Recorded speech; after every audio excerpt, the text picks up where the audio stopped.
My dad called me a liability the moment he learned I was pregnant and threw me out like broken inventory. I did not cry. I simply placed a small gift box on his dinner table containing the evidence that could ruin his prestigious family name. 7 years later, he believes he is begging for a lifeline from a stranger, but the debt choking him belongs to me. I did not just buy his debt, I bought his lawyer too. My name is Aria Sullivan, and the night my father decided I was no longer worth the cost of keeping, the heating system in our Maple Hollow estate was set to 72 degrees. It was a suffocating, dry heat that made the heavy wool coat I was wearing feel like a lead blanket. I was 22 years old. I was sitting at the far end of a mahogany table that was long enough to land a small aircraft on. Surrounded by people who shared my blood, but none of my reality, I had come here to speak. I had rehearsed the sentences in the mirror of my small bathroom for 2 hours before driving over. I intended to be honest. I intended to say that I was scared. I intended to tell him that I was going to be a mother. My hand rested instinctively over my stomach, hidden beneath the thick gray fabric of my coat. It was early, barely showing, but to me, it felt like a beacon. I thought, naively, that the prospect of a grandchild might soften the granite features of Douglas Whitmore. I thought that biology might trump his narcissism. I took a breath to speak, but the air in the room felt thin. My father sat at the head of the table. He was cutting into a piece of medium-rare roast beef with the surgical precision of a man who enjoyed dissecting things. He did not look up. He did not ask how my drive was. He did not ask why I was wearing a coat indoors. He simply sensed weakness, the way a shark senses a drop of blood in a vast ocean.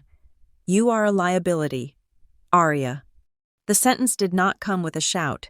It did not come with a slammed fist. It was delivered in the same flat, bored baritone he used to fire project managers who were 5 minutes late to a site inspection. He placed his knife and fork down, perfectly parallel to each other, and finally looked at me. His eyes were the color of steel wool, and just as abrasive. I have been watching you, he continued, wiping his mouth with a linen napkin. You drift. You lack focus. And now, you have that look about you, the look of someone who has made a mistake and wants someone else to pay for it. I do not pay for mistakes I did not authorize. I froze.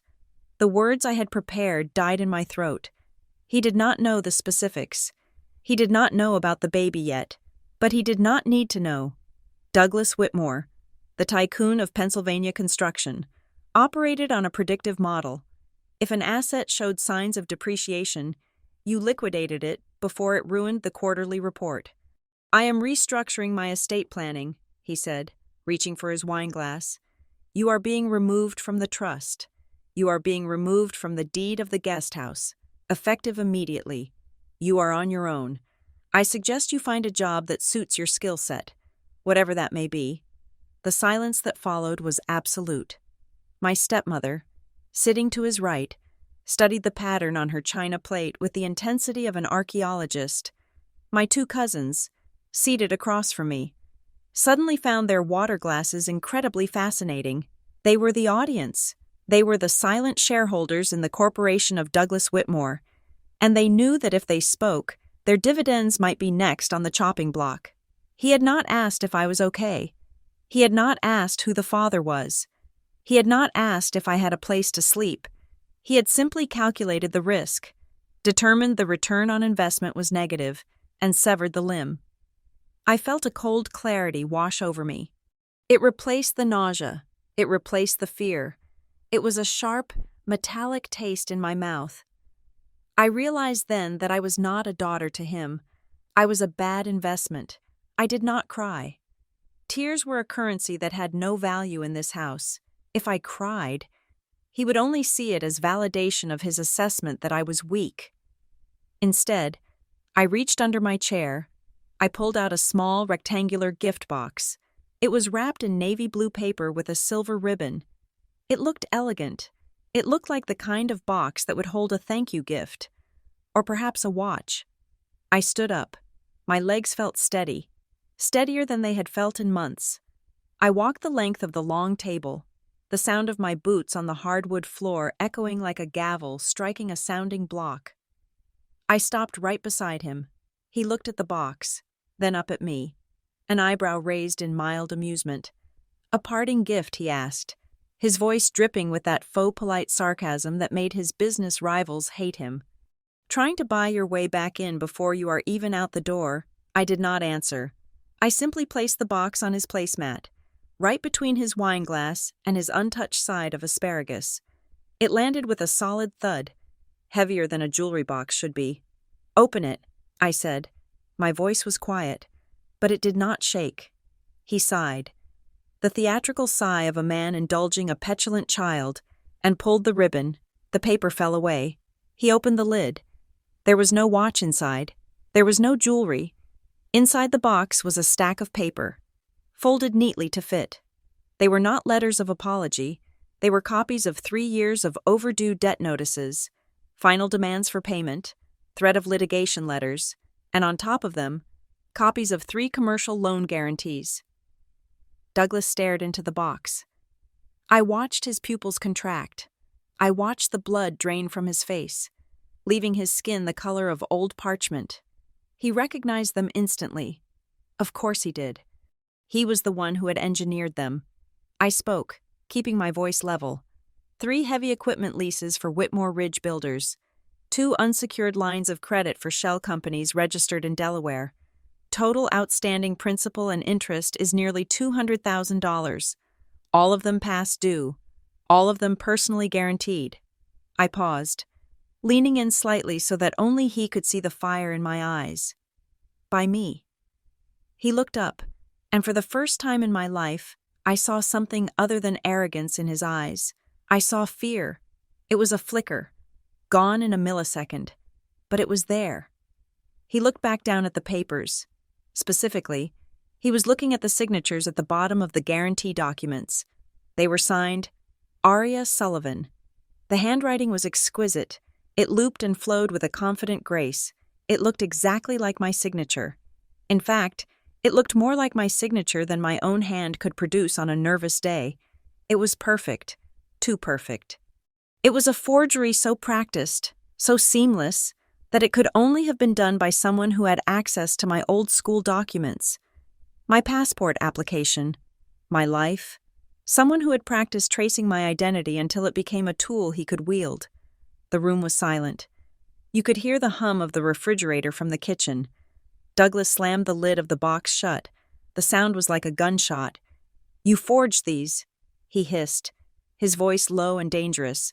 "You racked up debt and now you are trying to frame me. You are trying to blackmail your own father." I stared at him.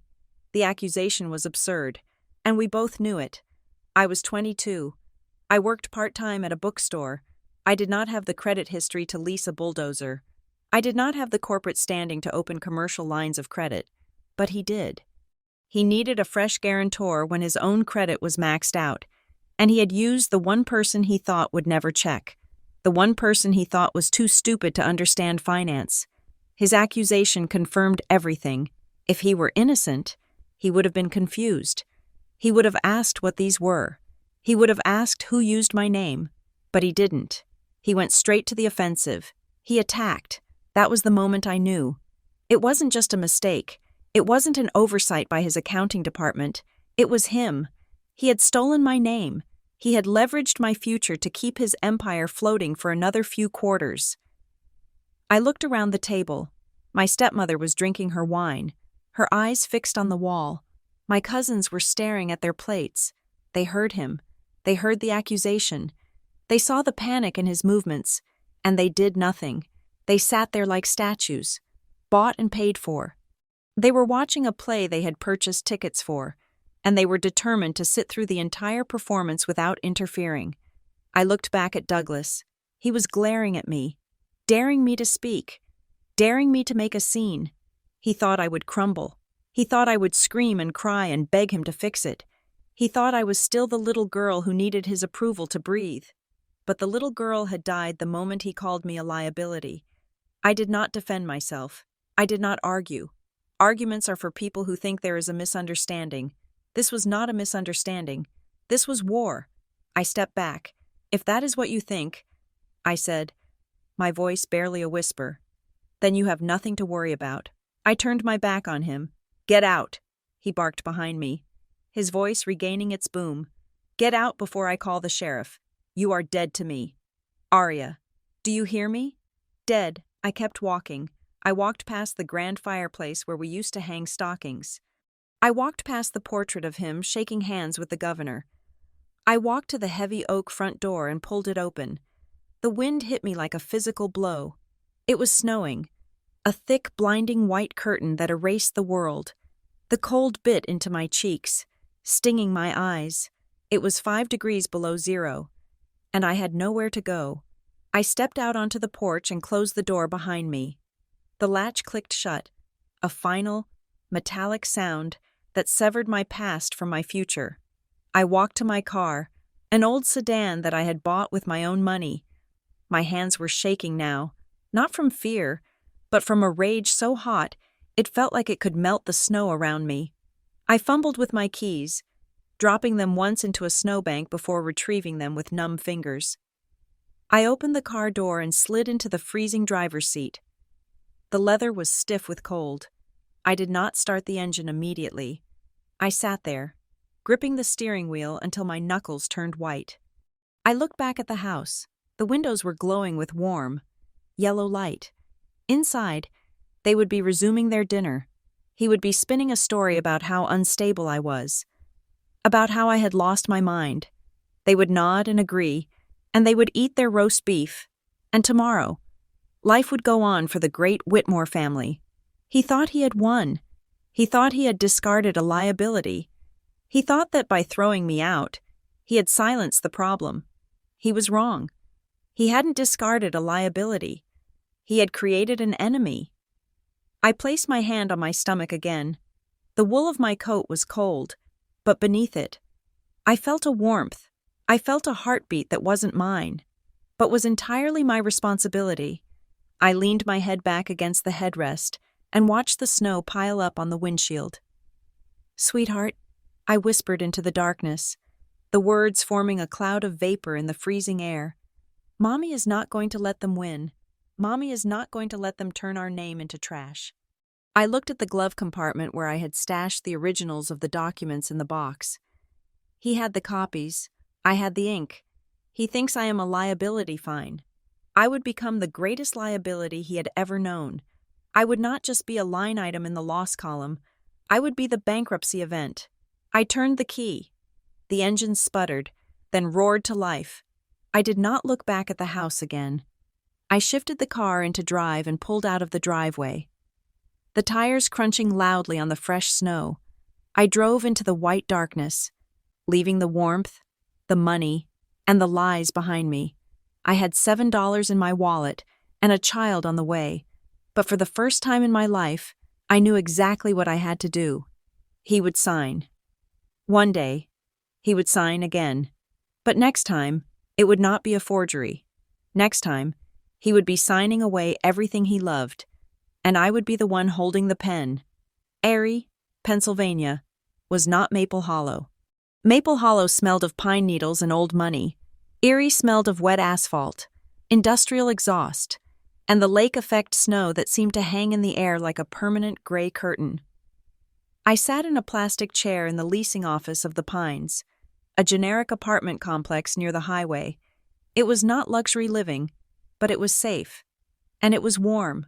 I had $2,000 in cash in my purse, saved from 3 years of birthday checks and under-the-table tutoring. It was enough for a first month, a last month, and a security deposit.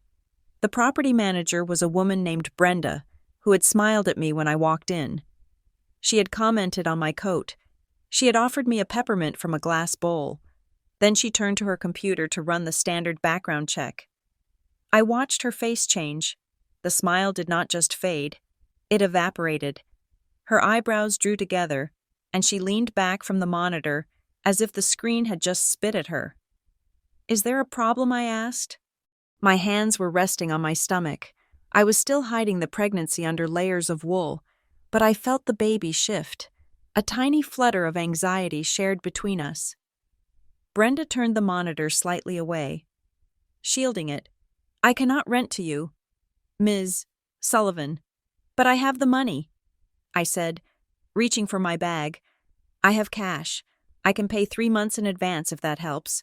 I have a letter from the bookstore manager saying I can pick up shifts at their Erie branch. Brenda shook her head. It was a firm, pitying shake. It is not about the cash, honey. It is the system. When I ran your social security number, the screen turned red. I have never seen it go that red before. She lowered her voice, leaning over the desk.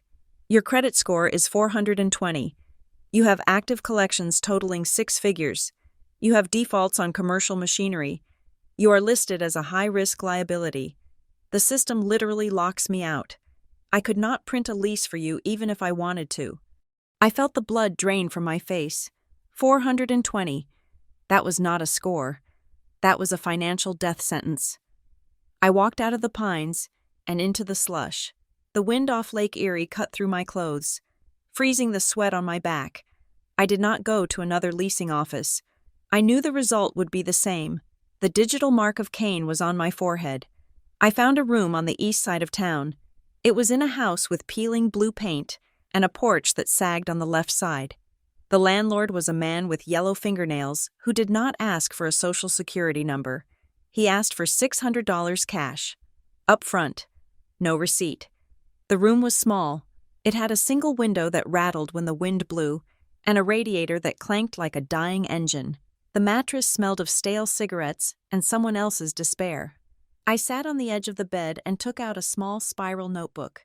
I wrote assets on the left side, $2,000.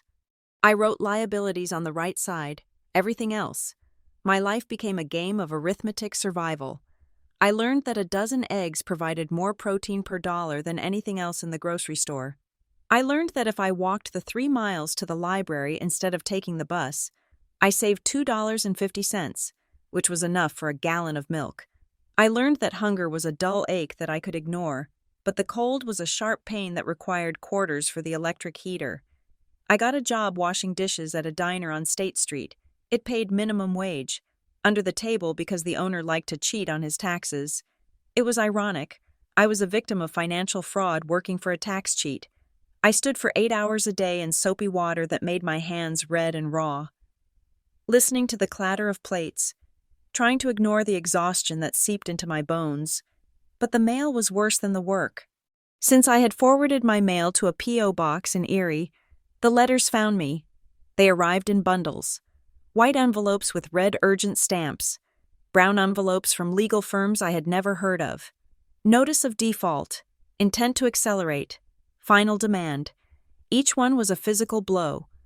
I would sit on the floor of my room, under the single bulb, and open them. One letter demanded payment for a bulldozer leased in 2019. Another demanded $40,000 for an industrial generator. I did not own a bulldozer.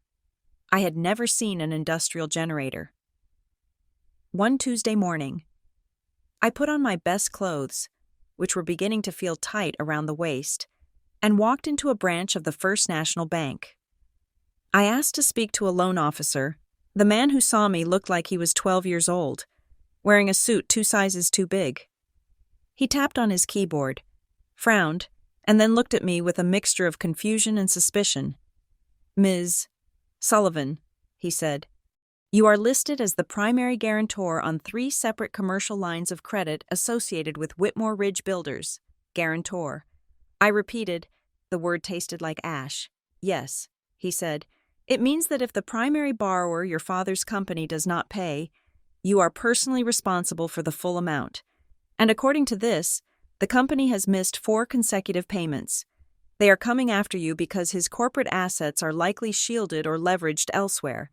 You are the path of least resistance. I left the bank and went to a payphone outside a convenience store. My hands were shaking so badly I dropped the quarters twice. I dialed the number I had sworn never to call. It rang 4 times. Whitmore Ridge. A secretary answered. Put Douglas on. I said, It is Aria. There was a pause, a click, and then his voice. It was calm. He sounded like he was in the middle of a golf game. I thought you were dead to us. Aria, You used my name, I said. I was gripping the phone receiver so hard, the plastic creaked. I just came from the bank. You signed my name as a guarantor on the heavy equipment leases. You put $500,000 of debt on your daughter.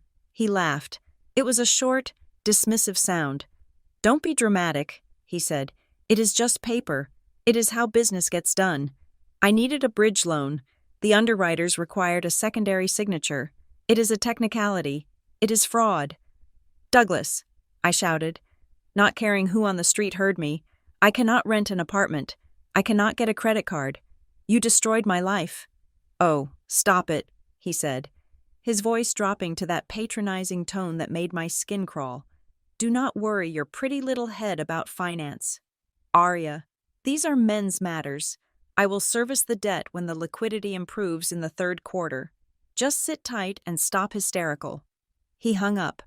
I stood there listening to the dial tone. Men's matters. He did not just steal from me, he dismissed me. He relied on the fact that I was a woman, that I was young, and that I was uneducated in his world. He banked on my ignorance. I went to the police station the next day. I sat across from a desk sergeant who looked exhausted. I showed him the letters. I told him my father forged my signature. He rubbed his temples. Look, miss, he said, this is a civil matter. It is a family dispute over a business arrangement. You say he forged it. He will probably say you authorized it verbally. Unless you have a video of him signing your name, it is he said, she said. And with the amounts involved, this is commercial litigation. The fraud squad is backed up 2 years on identity theft cases involving grandmothers getting scammed by fake lottery tickets, complex commercial guarantee fraud. It will sit in a pile until the statute of limitations runs out. He handed the papers back to me. You need a lawyer, not a cop. I walked out. I did not have money for a lawyer. I barely had money for prenatal vitamins. I went back to my room. I sat on the floor with the letters spread out around me like a fan. The baby kicked a strong, definitive thump against my ribs. I picked up one of the letters. It was a notice regarding a lien filing under the Uniform Commercial Code. I stared at the words. UCC, one financing statement. Secured party, debtor, collateral. They looked like a foreign language. They were the language of my father. They were the spells he used to conjure money out of thin air and bind people to his will. He thought I was too stupid to read them. He thought I was a liability because I did not understand the ledger. I wiped a tear from my cheek. It was the last tear I would shed for a very long time. If I cannot hire a lawyer, I whispered to the empty room, I will become the thing he fears most. I will become the person who reads the fine print. The next day, I changed my routine. I worked the morning shift at the diner. In the afternoons, I did not go home to sleep. I went to the public library. I started in the reference section. I pulled books on introductory accounting. I read about debits and credits. I read about assets and liabilities. I read about the difference between a promissory note and a security agreement. It was dry. It was boring. It was difficult. My brain, used to literature and art, rebelled against the rigid logic of the numbers. But I forced myself. I treated every page like a map out of prison. I learned what a UCC filing was. It was a public notice that a creditor had an interest in a debtor's property. I learned that these filings were public record. I learned that anyone could search them. I spent my nights in the room with the peeling paint, the notebook on my knees. I stopped tracking just the price of eggs. I started tracking the structure of debt. I learned that my father was not just in debt. He was leveraging assets he did not fully own. I learned about cross-collateralization. I learned that if he defaulted on one loan, it could trigger a default on all of them. I was 8 months pregnant when I found the database for the Secretary of State. I sat at a public computer terminal in the library, the fluorescent lights humming overhead. I typed in Whitmore Ridge Builders. The screen filled with results. I saw the filings. I saw the loans he had taken out 3 years ago. I saw the loans he had taken out 3 months ago. And I saw the termination statements, the debts he had paid off. Except he hadn't paid them off with revenue. I traced the dates. He paid off Loan A on the 1st of the month using the proceeds from Loan B. which he took out on the 30th of the previous month. He was kiting. He was robbing Peter to pay Paul. I printed the pages. They cost 10 cents per page. I spent $4.50. It was my lunch money for 2 days. I walked home in the rain, the papers tucked inside my coat to keep them dry, right against my heart. I sat on my bed and looked at the most recent debt collection letter. It was from a company threatening to sue me for $12,000 in unpaid interest. I looked at the name Whitmore typed at the top. For 7 years, that name had been a shield for him and a burden for me. He used it to open doors, and he used my specific instance of that name to prop up the door when it started to close. I folded the letter. I folded it with sharp, precise creases until it was a small, hard square. "You think this is a man's game, Douglas," I said softly. "You think I am just the girl who brings the coffee." I picked up a pen and opened a fresh page in my notebook. I did not write a grocery list. I wrote a heading, Strategic Acquisition Targets.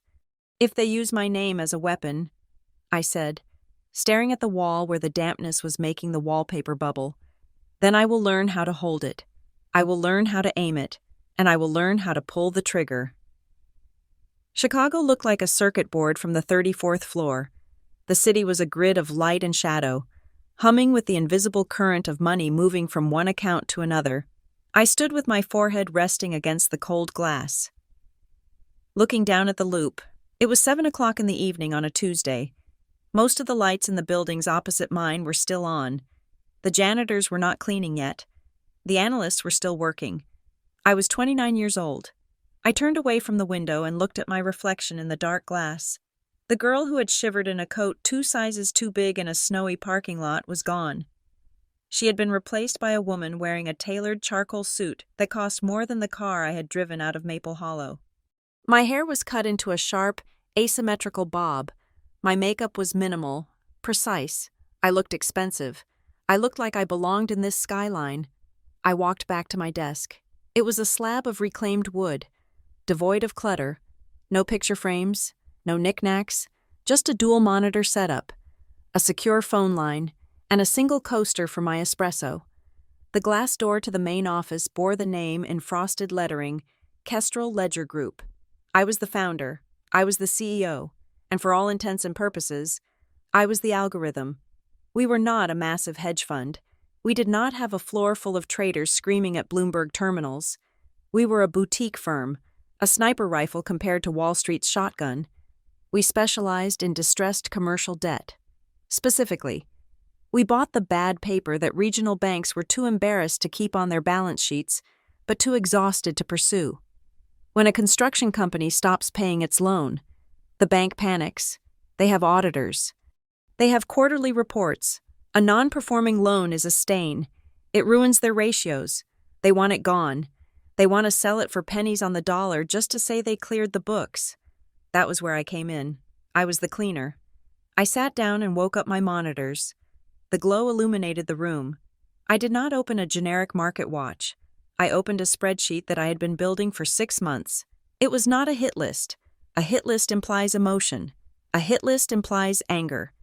This was a balance sheet. It was cold, clinical, and devastatingly accurate. The file was named simply Project W. I scrolled to the top line. Debtor Whitmore Ridge Builders. CEO Douglas Whitmore. Status critical. I had spent the last 7 years learning the language of finance. I had worked my way up from a bookkeeping clerk at a logistics firm to a junior analyst at a credit bureau, and finally, to this chair. I had learned that debt is not just money owed. Debt is a story. If you know how to read the ledger, you can see the narrative of a man's life, and Douglas Whitmore's narrative was a tragedy of his own making. I looked at the data I had aggregated. It was a forensic dissection of his business empire, to the outside world, to the country club set in Pennsylvania. Douglas was still the titan of industry. He drove the right cars. He hosted the charity galas. But the numbers told me the truth. Line 4. The Mallard Creek Commercial Center. Status stalled. Completion at 60%. The site had been quiet for 8 months. The subcontractors had walked off the job because they had not been paid. The steel was rusting in the rain. But Douglas was still reporting it to his lenders as an active asset with a projected value of $12 million. Line 7, Westside Industrial Park. Status litigation pending. He had borrowed against the land value, but the zoning permits had been revoked. The land was worthless dirt, but on his balance sheet, it was listed as prime real estate. I leaned back in my chair. He was doing it again. He was churning. In the industry, we call it a death spiral. You borrow money from Bank A to pay the interest on the loan from Bank B. When Bank A wants their principal, you borrow from Bank C using inflated collateral. It works for a while. It works until the music stops and you realize there are no chairs left. Douglas was dancing as fast as he could. I picked up my phone. It was time to pull a chair away. I dialed the direct line of a senior vice president at a mid-sized regional bank in Ohio. His name was Marcus Heavy. We had done business before. I knew he was looking at his quarter-end numbers and sweating. "Marcus," I said when he answered, "it is Arya Sullivan from Kestrel." "Arya." He sounded relieved, though he tried to hide it. "To what do I owe the pleasure?" "It is late. I am looking at your distressed commercial portfolio." "Marcus." "Specifically, the syndication you hold on a construction firm out of Pennsylvania, Whitmore Ridge." There was a silence on the line. I could hear him tapping a pen against his desk. "That is a sensitive account." "Arya," he said cautiously, "we are in ongoing discussions with the borrower. You are in a standoff." "Marcus," I corrected him, keeping my voice smooth. "He has missed 3 interest payments. You have already classified it as doubtful. If you carry that non-performing loan into the next fiscal quarter, your risk committee is going to have your head on a platter. You need to reserve capital against the loss. It ties up your liquidity." I paused, letting the reality sink in. "I will take the note off your hands." "For how much?" he asked. The caution was gone, replaced by the hunger of a man seeing a life raft. 40 cents on the dollar. I said, "Cash. We close in 48 hours. You get a clean balance sheet for the earnings call. I get the headache." He laughed, a dry, nervous sound. 40 cents, Arya. That is robbery. The underlying assets are rusting steel and revoked permits. "Marcus," I cut in, "I have seen the site reports. If you try to foreclose and liquidate yourself, you will spend 2 years in court and pay more in legal fees than the dirt is worth. I am offering you an exit. Take it." He hesitated for exactly 4 seconds. "Send over the purchase agreement," he said. I hung up. I did not smile. I did not celebrate. I simply typed a number into my spreadsheet. Tranche 1 acquired. I spent the next 3 weeks doing the same thing. I was a ghost in the machine. I called a leasing company in New Jersey that held the paper on his heavy machinery. They were tired of his excuses. They sold me the debt. I called a private equity supplier that had fronted him materials. They were desperate for cash flow. They sold me the invoices. I worked with the precision of a surgeon removing a tumor, except I was not removing it to save the patient. I was removing it to put it in a jar on my desk. Douglas had no idea. Distressed debt is a secondary market. It happens in the shadows. Lenders sell loans all the time. The borrower is rarely notified until the transfer is complete. Douglas thought he was negotiating with tired bank managers who just wanted to go home. He thought he could charm them, bully them, or lie to them until they gave him an extension. He did not know that the entity buying his paper was not a bank.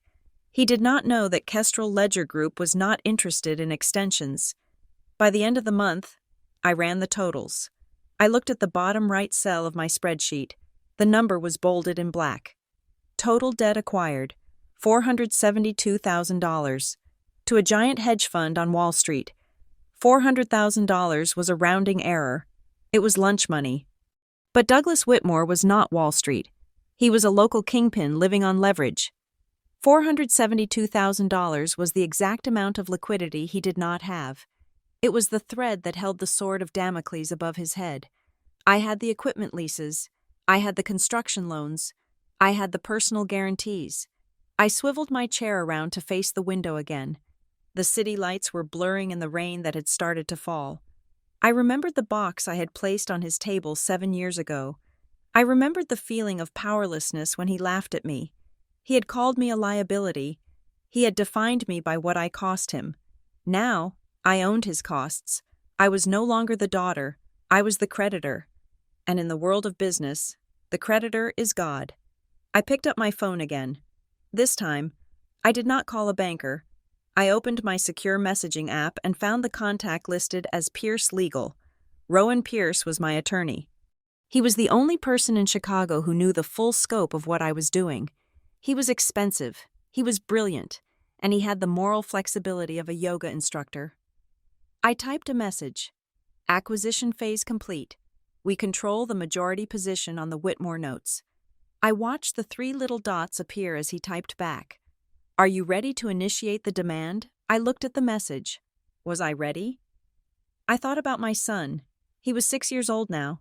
He was asleep in our apartment in Lincoln Park. Safe, warm, and loved. He had my eyes, but he had none of the burden of the Whitmore name. I had protected him. I had built a fortress around us made of money and legal contracts. But a fortress is defensive. This was offensive. I thought about Douglas. I thought about the way he ate his roast beef while disowning me. I thought about the forgery. I typed back, do not just initiate, accelerate. I want the demand letters sent by courier tomorrow morning, 9 a.m., sharp. Verify the reception. I added one more line. And Rowan, make sure the letterhead is heavy. I want him to feel the weight of it. I hit send. The phone went dark. I stood up and walked to the coat rack. I put on my trench coat, cinching the belt tight. I picked up my bag. I walked out of my glass office, turning off the lights behind me. The spreadsheet remained open on the screen. A glowing grid of blue and white in the darkness. Line 1. Whitmore Ridge Builders. Status owned. I took the elevator down to the lobby. The security guard nodded at me. Good night, Ms. Sullivan, he said. Good night, Earl, I replied. I walked out into the Chicago night. The air was cold, but it felt clean. It felt like the air before a storm. My father had spent his whole life building buildings, reputations, lies. He thought he was the architect of his own world. He did not realize that while he was building up, I had been digging down. I had been digging at the foundation. And now, I was holding the detonator. I hailed a taxi. As I slid into the back seat, I checked my bank account on my phone. The balance was lower than it had been a month ago. Drained by the acquisitions, but I felt richer than I ever had. I had bought his debt. Now, it was time to collect. Rowan Pierce was a man who looked like he had been manufactured rather than born. He sat behind a desk made of glass and chrome in a corner office that smelled of expensive cologne and ozone. He was 40 years old, wore rimless glasses, and I had never seen him blink more than once a minute. He was the perfect instrument for what I needed to do. He did not ask about morality. He did not ask about family trauma. He asked about retainers, billable hours, and the specific language of the contract law. I sat opposite him, watching as he slid a thick document across the glass surface. The sound was a smooth hiss. This is the draft of the debt restructuring proposal, Rowan said. His voice was a flat monotone, devoid of any emotional inflection. It outlines the consolidation of the 3 acquired notes into a single obligation. It offers a moratorium on interest for 30 days and a balloon payment structure that kicks the principal down the road for 6 months. He paused, looking at me with those unblinking eyes. To a man in your father's position, this document looks like a miracle. It looks like a standard distressed asset purchase by a firm looking to rehabilitate the borrower. It gives him breathing room. It gives him time. And the trap I asked. Rowan reached out with a manicured hand and flipped the document to the very last section. It was labeled Exhibit D, the Affidavit of Authorization and Identity. Rowan said, I looked at the page. It was dense with legal jargon, the kind of text that makes eyes glaze over after the 3rd line, but I knew exactly what it said because I had drafted the core clause myself. It was a ratification agreement. In simple terms, the new creditor, my company, Kestrel Ledger Group, was agreeing to restructure the old debt, but only on the condition that the borrower Douglas certified that all previous guarantees and securities attached to the original debt were valid, authorized, and binding. Explain the mechanism, I said, leaning forward. I wanted to hear him say it. I wanted to hear the steel trap snap shut in the air between us. Rowan tapped the paper with his index finger. The original loans were secured by personal guarantees signed in the name of Arya Sullivan. He explained, if Douglas Whitmore wants this restructuring deal, he has to sign this affidavit. By signing, he is swearing under penalty of perjury that the original signatures were authorized by the guarantor. He is certifying that Arya Sullivan gave him permission to use her name, or that she signed them herself. And if he refuses to sign, I asked. Rowan shrugged. Then the deal is off. We accelerate the debt immediately. We file for summary judgment on the full $472,000. We seize his equipment. We freeze his accounts. He goes under by Friday. I nodded slowly. It was a binary choice, a fork in the road where both paths led to a cliff, but one path was covered in fog so he could not see the drop. If he signs this, I said, tracing the line where his signature would go, he is formally stating that he controls the Arya Sullivan guarantee. He is validating the fraud. He is putting it on record that he used my identity, claiming he had the right to do so. Correct, Rowan said. He is ratifying the existence of the guarantee to save the loan. If he signs, and you later prove that you never authorized it, he has committed 2 new crimes. 1, he has defrauded the new lender us by lying about the validity of the collateral. 2, he has committed perjury in a sworn affidavit. It changes the narrative, I said softly. It is no longer just a forgery from 7 years ago that a tired police officer can dismiss as a family dispute. It becomes active, current commercial fraud against a financial institution. Precisely, Rowan said. He closed the folder. However, there is a risk. I looked up. The risk is his counsel. Rowan said, Douglas uses a man named Bernard Gecko. He is a bulldog. He is loud. He is aggressive. And he is not stupid. If Gecko reads Exhibit D carefully, he will see the trap. He will tell Douglas not to sign. He will tell Douglas to negotiate the clause out. I smiled. It was a cold smile that did not reach my eyes. He won't read it carefully. Rowan. Rowan tilted his head slightly. You seem very certain. I am. I said, Douglas does not hire lawyers to read for him. He hires lawyers to bark for him. And right now, Douglas is drowning. When a man is drowning, he does not check the brand of the life preserver you throw him. He just grabs it. He is addicted to the lifeline. He needs this money to vanish from his immediate problem list, so he can pretend he is still the king of Maple Hollow. I stood up and walked to the window of Rowan's office. Besides, I added, turning back to him, I have taken steps to ensure Mr. Gecko is distracted. Rowan raised an eyebrow. It was the most emotion he had shown all morning. Distracted, I did my due diligence on the opposition. I said, Bernard Gecko runs his own boutique firm. He likes expensive suits, and even more expensive office space in the Loop. He recently took out a significant line of credit to expand his practice. He renovated the lobby. He hired 3 new associates. I paused, letting the implication hang in the air. Who holds the note on his office expansion loan? Rowan asked. I do not hold it, I said carefully. Not yet, but I know who does. It is a venture debt fund based in Delaware. I have been in communication with them. I purchased an option on their non-performing portfolio. Gecko is 2 months behind on his rent and 3 months behind on his credit line payments. Rowan stared at me. For a second, I thought I saw a flicker of genuine respect behind his glasses. You are going to squeeze the lawyer, he stated. I am not going to squeeze him. I said, I am just going to let the pressure of his own life do the work. If Gecko is worried about his own lights getting turned off, he is not going to be billing Douglas for 10 hours of document review. He is going to glance at the deal, see that it saves his client from immediate bankruptcy, which means his client can keep paying his legal fees, and he is going to tell Douglas to sign. I walked back to the desk and placed my hand on the folder. Send the proposal. Rowan. What is the timeline? He asked.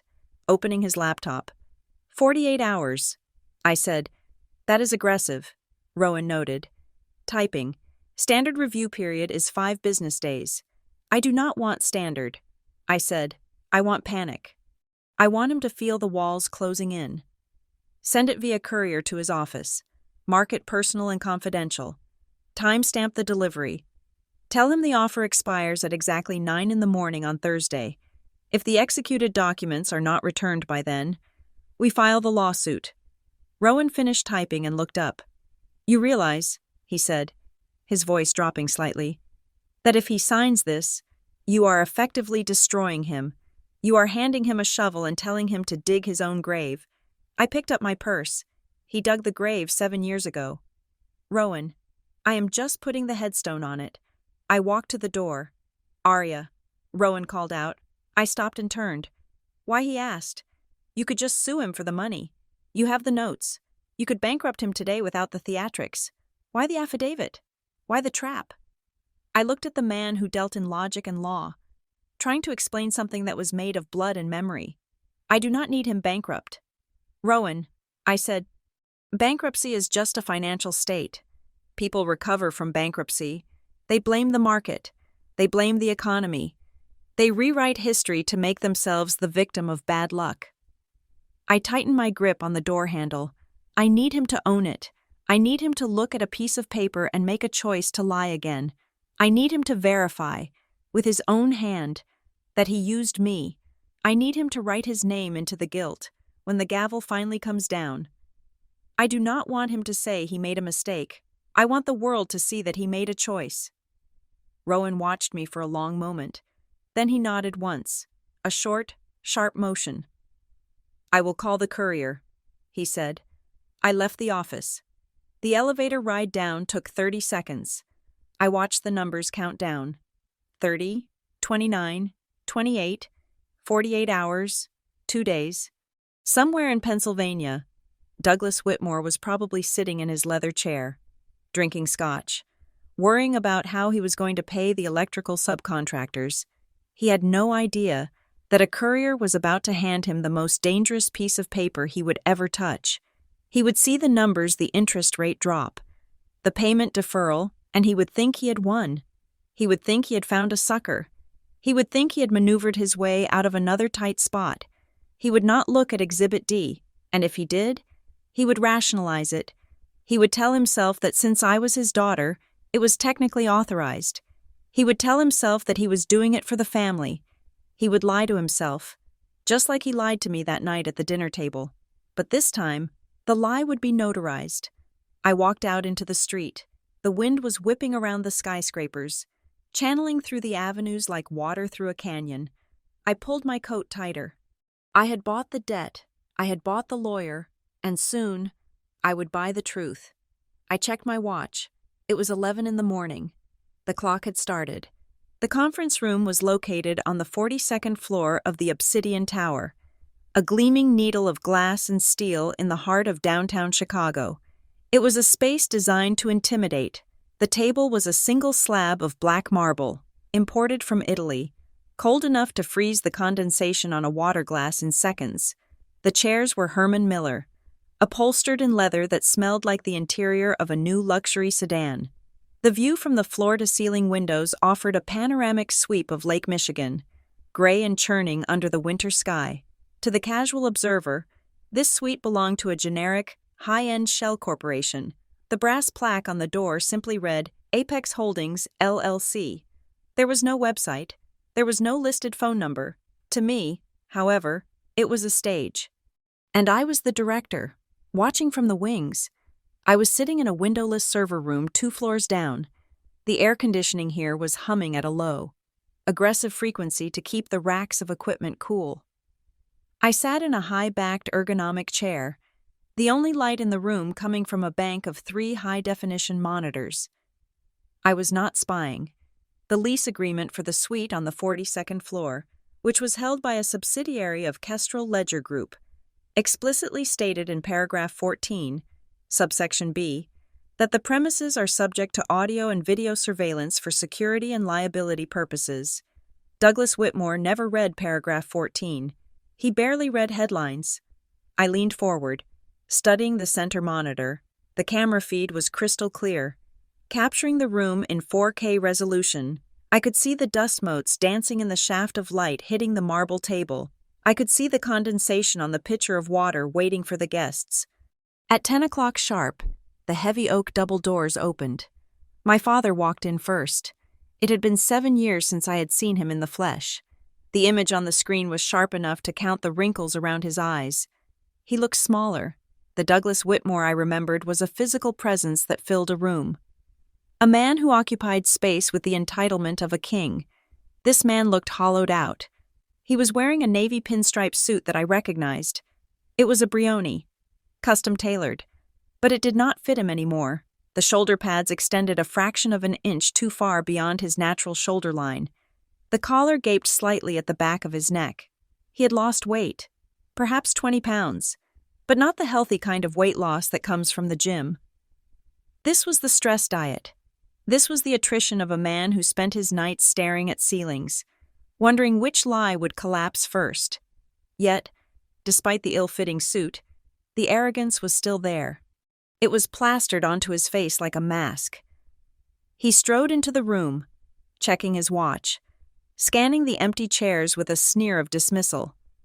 Behind him walked a ghost, Ethan Crow. My breath hitched in my throat for exactly 1 second, a reflex of muscle memory, before turning into ice. Ethan was 30 now. The boyish charm that had seduced a naive 22-year-old Aria was gone, replaced by the soft, doughy look of a man who has compromised his soul for a paycheck. He was wearing a gray suit that was clearly off the rack, a stark contrast to Douglas's Brioni. He carried a briefcase in one hand and Douglas's overcoat in the other. He looked like exactly what he was, a servant, a well-paid, terrified servant. "Sit down." "Ethan," Douglas commanded, his voice coming through the speakers in my dark room with startling clarity. "Stop hovering. You look like a waiter waiting for a tip." Ethan flinched. He placed the coat on a side chair and sat down at the marble table, placing the briefcase in front of him. He looked around the room, his eyes darting nervously to the corners. "This place is intense, Doug," Ethan said. His voice was higher than I remembered. "Are you sure about these people, Kestrel Ledger Group? I looked them up online. Their digital footprint is minimal. No photos of the partners, no client list, just a landing page and a secure portal." Douglas laughed. It was a dry, cracking sound. He pulled out a chair at the head of the table and sat down, claiming the power position instinctively. "Of course they are ghosts. Ethan, that is the point. They are vultures, bottom feeders. They buy bad debt, strip the assets, and move on. They do not want publicity." He reached for the water pitcher and poured himself a glass. His hand shook slightly, a tremor he tried to hide by gripping the glass tightly. "We are not dealing with Goldman Sachs here, Ethan. We are dealing with a glorified pawn shop. They bought the paper from the bank because the bank is run by cowards who wet themselves at the first sign of a liquidity crunch. These Kestrel people, they just want a quick return. They sent over a restructuring deal that is frankly embarrassing in its generosity." I watched Douglas take a sip of water. He was performing. He was trying to convince Ethan, and himself, that he was still the shark in the water. He had no idea he was swimming in a tank I had built. Ethan loosened his tie. "I do not know. Doug." The terms I read the draft Rowan Pierce sent over. "It seems too easy. Why would they defer the interest? Why would they give us 6 months? It feels like a trap." Douglas slammed the glass down. Water sloshed over the rim onto the black marble. "It is not a trap. It is desperation. They bought the debt for pennies. Ethan, probably 30 cents on the dollar. If they get me to pay 70 cents over the next year, they double their money. That is their game. They are banking on the fact that I am good for it."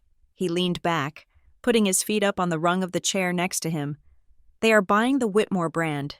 Ethan, they know that if they give me 6 months, I will turn the Mallard Creek project around. They are betting on the jockey, not the horse."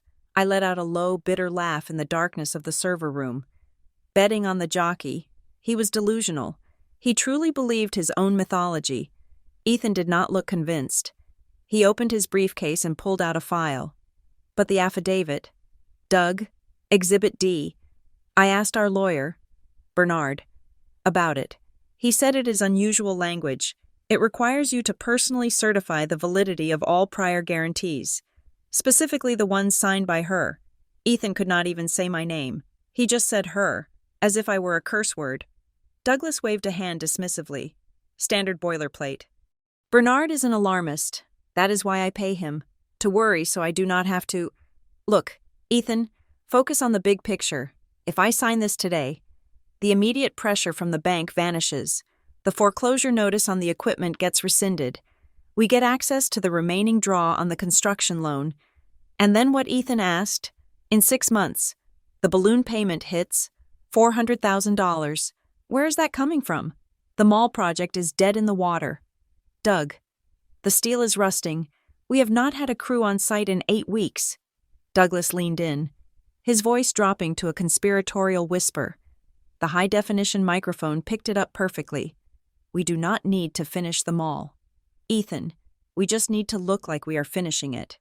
I leaned closer to the screen.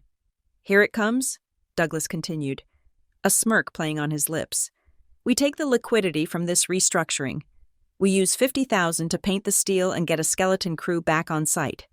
We take some drone footage. We make it look active.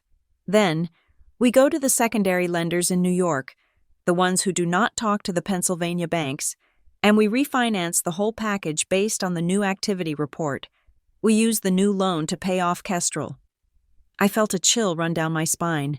It was the confession, clear as day. He was admitting to a Ponzi scheme of debt. He was planning to defraud a future lender to pay off the current one, using cosmetic construction as the bait, and he was saying it all on tape. Ethan rubbed his face with his hands. That is churning. Doug, if anyone looks at the books, nobody looks at the books, Douglas snapped. They look at the projections. They look at the name. He checked his watch again. Where is this lawyer Pierce? It is 10:15. He is late. He is not late. I whispered to the screen. He is letting you marinate. Douglas pulled out his phone. He tapped a few buttons and then held it to his ear. Yes, it is me, he said into the phone. Listen, I need you to make a transfer. Yes, today, right now, take $80,000 from the operating account. No, not to the supplier. Forget the concrete guy. Let him scream. Send it to the Cayman entity, the consulting firm. Label it as strategic advisory fees. I froze. He was stripping the company. He was literally looting the operating account while sitting in a meeting to restructure his debt. He was stealing the last crumbs of value from his own business to hide it offshore, leaving his local vendors, the small business owners of Maple Hollow, with nothing. Ethan looked horrified. Doug, you cannot do that. The concrete guy, he has a family. He has been calling me every day. If the check bounces again, let him call. Douglas hissed, ending the call and shoving the phone back into his pocket. This is survival. Ethan, you want a paycheck next week? You want to keep driving that Audi I leased for you? Then you shut up and let me handle the finances. This is how the big boys play. We protect the capital. We keep the war chest safe. Everyone else is collateral damage. Ethan slumped in his chair. He looked defeated. He looked like a man who had sold his soul for a leased Audi and now realized the interest rate was too high. I watched them. The father who had disowned me for being a liability. The lover who had abandoned me to keep his job. They were not monsters under the bed. They were just small, greedy men in a room that was too big for them. Douglas adjusted his tie, looking at his reflection in the darkened window. When this Pierce character walks in, he said to Ethan, let me do the talking. We act bored. We act like we are doing them a favor by signing this. We act like we have 3 other offers on the table. Ethan nodded weakly. Sure, Doug. Douglas smiled. It was the smile of a man who thought he was holding a royal flush, unaware that the dealer had already removed all the aces from the deck. I sat back in the darkness. I reached out and tapped the keyboard, saving the recording file. I labeled it evidence_meeting_01. I looked at the time, It was 10:17. Rowan Pierce was standing in the hallway, waiting for my signal. I picked up my phone and sent a single text message to Rowan. Showtime. I looked back at the screen. Douglas was checking his teeth in the reflection of a spoon. He looked ready. He looked confident. Keep talking. Dad, I whispered, my voice barely audible over the hum of the servers. Keep talking. Tell me everything. Tell me about the Caymans. Tell me about the fake construction. Tell me about the fraud.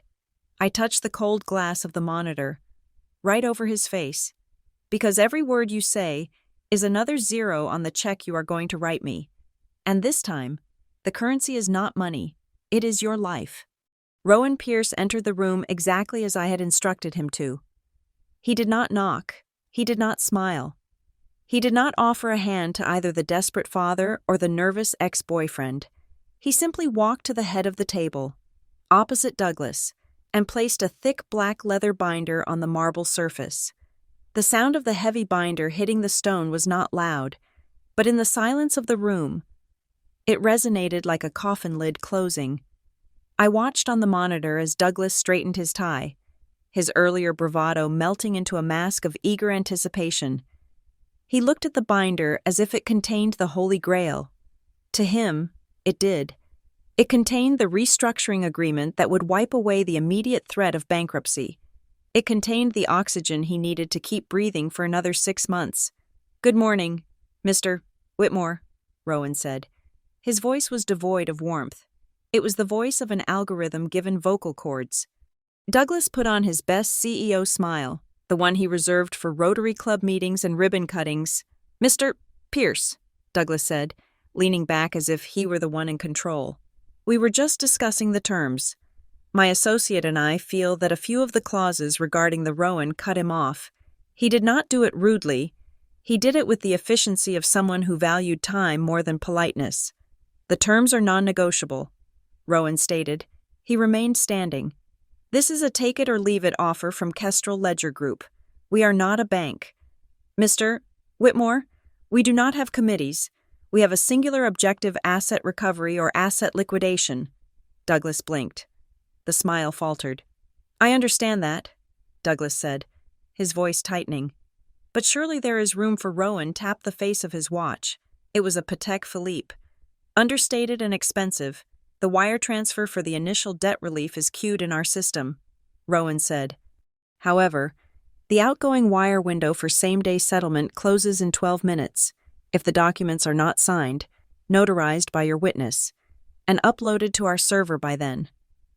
The funds will not move today. 12 minutes, Ethan squeaked.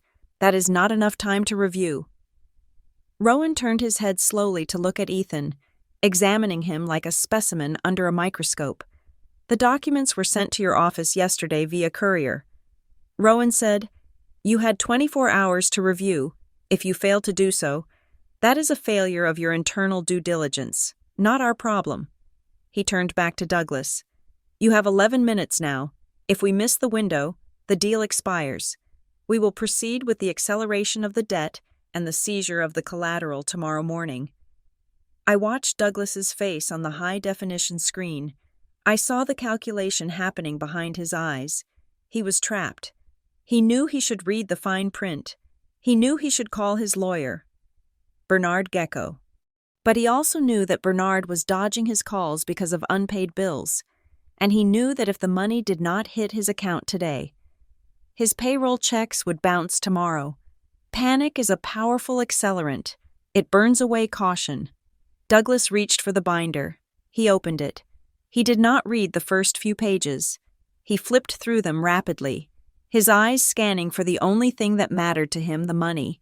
He found Schedule A. I saw his shoulders relax visibly. There it is, he muttered, tracing a line on the paper. The principal reduction.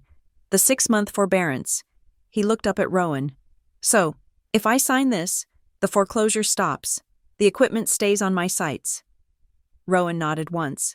The moment the ink is dry, the default status is lifted. You are back in good standing. Douglas grabbed a pen from his inside pocket. It was a Mont Blanc.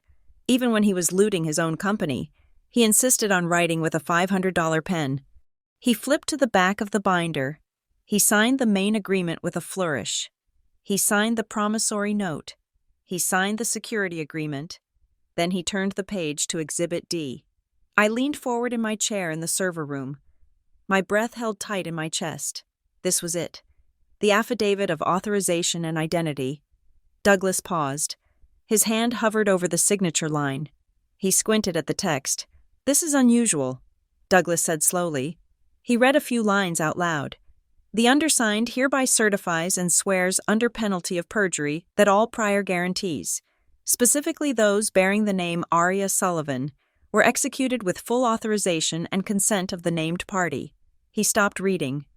The silence in the room stretched thin, vibrating with tension. He knew it was a lie. He knew he had forged my name. He knew that I had never authorized anything.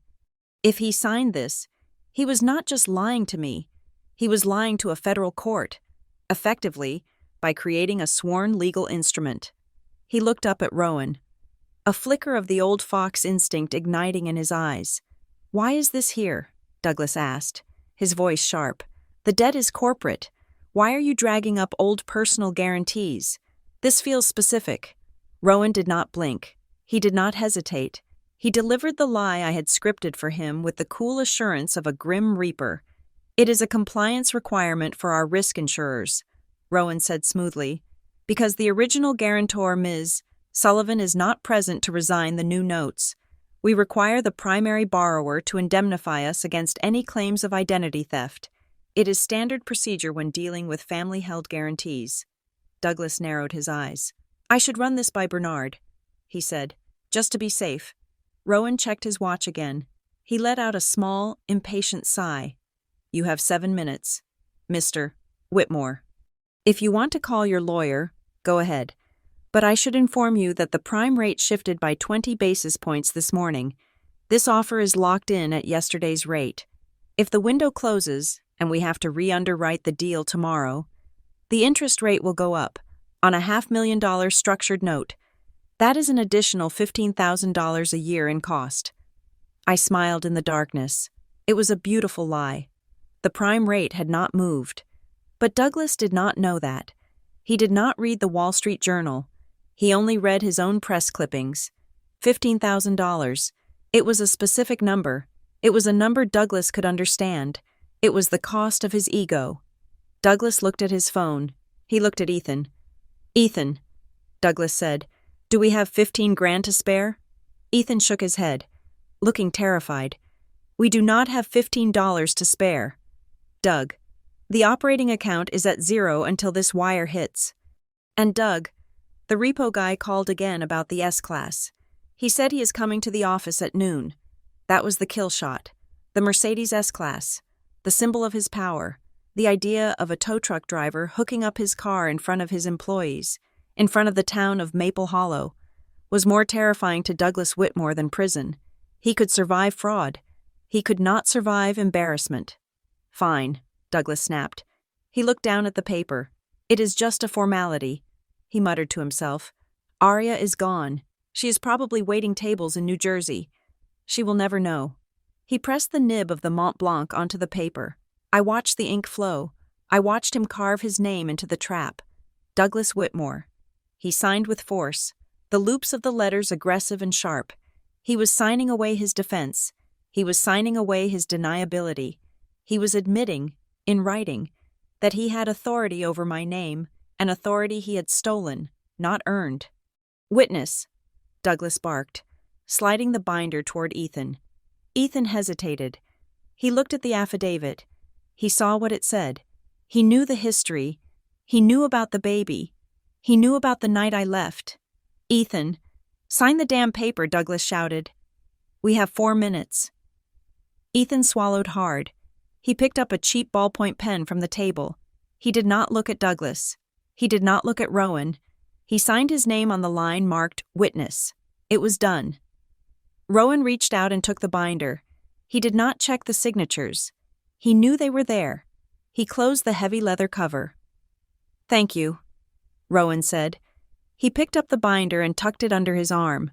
He did not pick up his phone to authorize a wire transfer. He simply stood there, looking down at Douglas. "Thank you for confirming the legal standing of the debt," Rowan said, his voice dropping an octave, becoming colder, harder. "And thank you for the sworn affidavit. It creates a very clear chain of custody for the liability." Douglas looked confused. He sensed the shift in the room's atmosphere. The air had gone from urgent to stagnant. "Okay," Douglas said, standing up. "So, the wire. When do I get the confirmation number?" Rowan did not answer him. He turned slightly toward the door of the server room, the door that was hidden behind a decorative panel in the wall. "I think the owner of the debt would like to deliver the confirmation personally," Rowan said. Douglas frowned. "The owner? I thought you were the owner." I stood up in the dark room.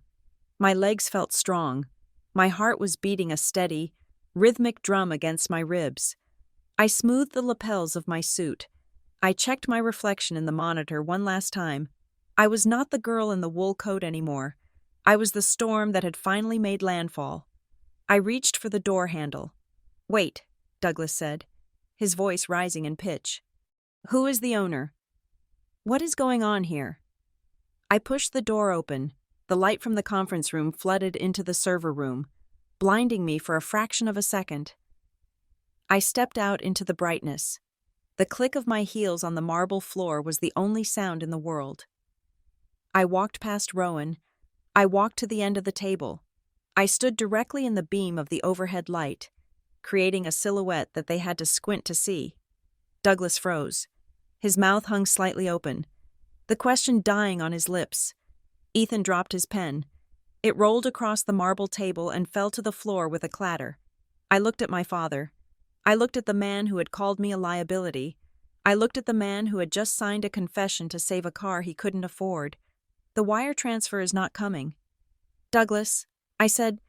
My voice was calm, conversational, as if we were discussing the weather, because I do not pay for assets I already own. I stepped closer, letting the light hit my face.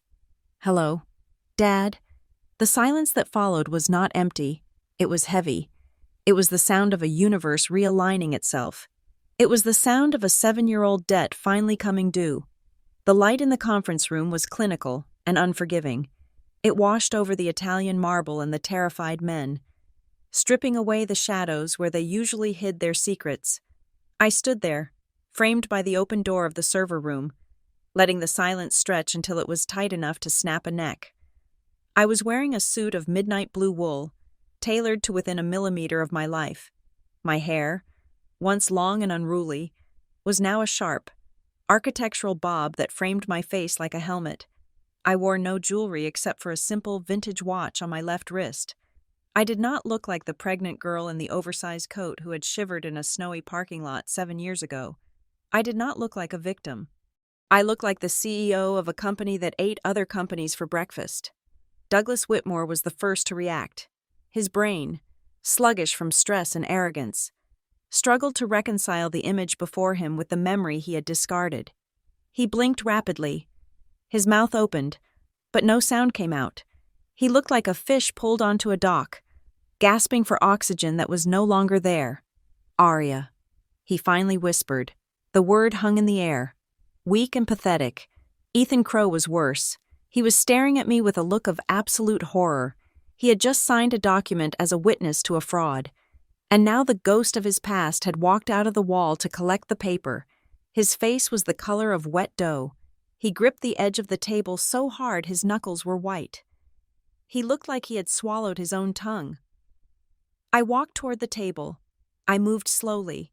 I moved with the terrifying calmness of a predator that knows the cage door is locked from the outside. I stopped directly across from Douglas. I placed my hands flat on the cold marble table. "Hello, Father," I said. The greeting was not warm. It was an indictment. Douglas scrambled to stand up. His chair scraped loudly against the floor. A jagged noise that made Ethan flinch. Douglas smoothed his jacket, trying to summon the bluster that had served him for 40 years. "What is this?" Douglas demanded, his voice gaining a fraction of its old volume. "What are you doing here, Aria?" "Did you break in? This is a private meeting." He looked at Rowan, pointing a trembling finger at him. Pierce, why is she here? Call security. Rowan did not move. He did not look at Douglas. He looked at me, gave a barely perceptible nod, and took a step back, ceding the floor. She does not need to break in. Mr. Whitmore, Rowan said, his voice flat. She is the landlord. She is the leaseholder of this suite. And more importantly, she is the managing partner of Kestrel Ledger Group. Douglas froze. The information hit him like a physical blow. He looked from Rowan to me, his eyes widening as the pieces clicked together. Kestrel, the bird of prey, the debt buyer, the relentless pursuit. You, Douglas stammered. You bought the debt. I am Arya Sullivan, I said, my voice projecting clearly to the corners of the room. And yes, I am the entity that currently holds $472,000 of your distressed commercial paper. I am the one who owns your excavators. I am the one who owns your construction loans. And as of 30 seconds ago, I am the one who owns your signature on a sworn affidavit of solvency. Douglas sank back into his chair. He looked small, but the shock was quickly replaced by a different emotion. Anger, the entitlement of a parent who believes they own their child. Regardless of age or circumstance, is this a joke, he spat? You think you can play business, Arya. You think you can walk in here with a fancy suit and scare me? This is a hostile takeover. It is not hostile, I replied calmly. It is transactional. You owed money. You could not pay. I bought the right to collect. That is capitalism. Douglas, you taught me that. I demand the terms, Douglas shouted, slamming his hand on the binder. I just signed the deal. 6 months forbearance. Principal reduction. You cannot back out now just because you revealed yourself. I signed the contract. He looked at the leather binder as if it were a shield. I have a 6-month grace period, he yelled. It is right there in the text. I smiled. It was a smile that promised nothing but destruction. You should have read the text more carefully. Douglas, specifically the conditions precedent in the affidavit you just executed. I reached into the inside pocket of my blazer and pulled out a single sheet of paper. It was not part of the binder. It was a document I had generated 2 hours ago. I slid it across the table. It stopped perfectly in front of him. This is a UCC 11 search report, updated as of 8 o'clock this morning. I said. Douglas looked at the paper. It was a chaotic list of filings and serial numbers. What is this? He snapped. I pointed to a highlighted section. In the security agreement you just signed, and in the affidavit you just swore to, you listed 3 Caterpillar 336 hydraulic excavators as unencumbered collateral for the restructured loan. I explained.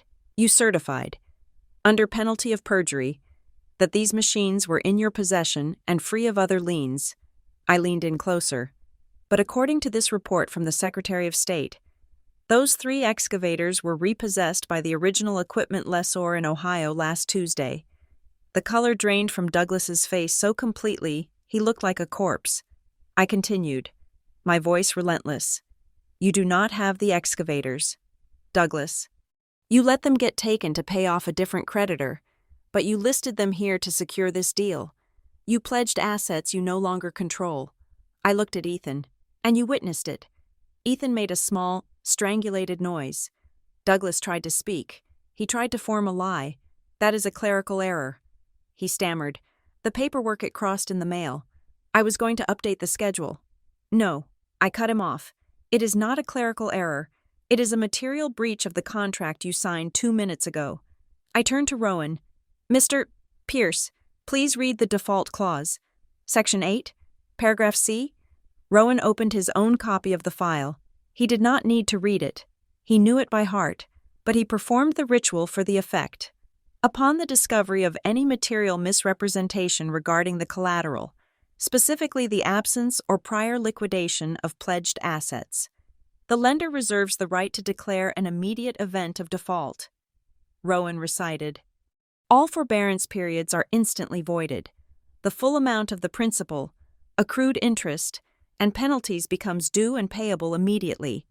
Immediately, Ethan whispered. Immediately. Rowan confirmed. I looked back at Douglas. That means the 6 months you thought you bought, I said. They are gone. The grace period. Gone. The principal reduction gone. I checked my watch. The full $472,000 is due right now. Douglas, not in 6 months. Not next week. Now. Douglas looked at the binder, then at me. His eyes were wild. "This is entrapment," he screamed. "You set me up. You knew the machines were gone. I did not force you to lie." "Douglas," I said coldly, "I gave you a document that asked you to certify the truth. You chose to lie because you thought you could get away with it. You thought I was a faceless corporation that wouldn't check the serial numbers until next quarter." I walked around the table until I was standing right next to him. "You are a liability. Douglas, that is what you told me, isn't it?" He flinched as if I had raised a hand to strike him.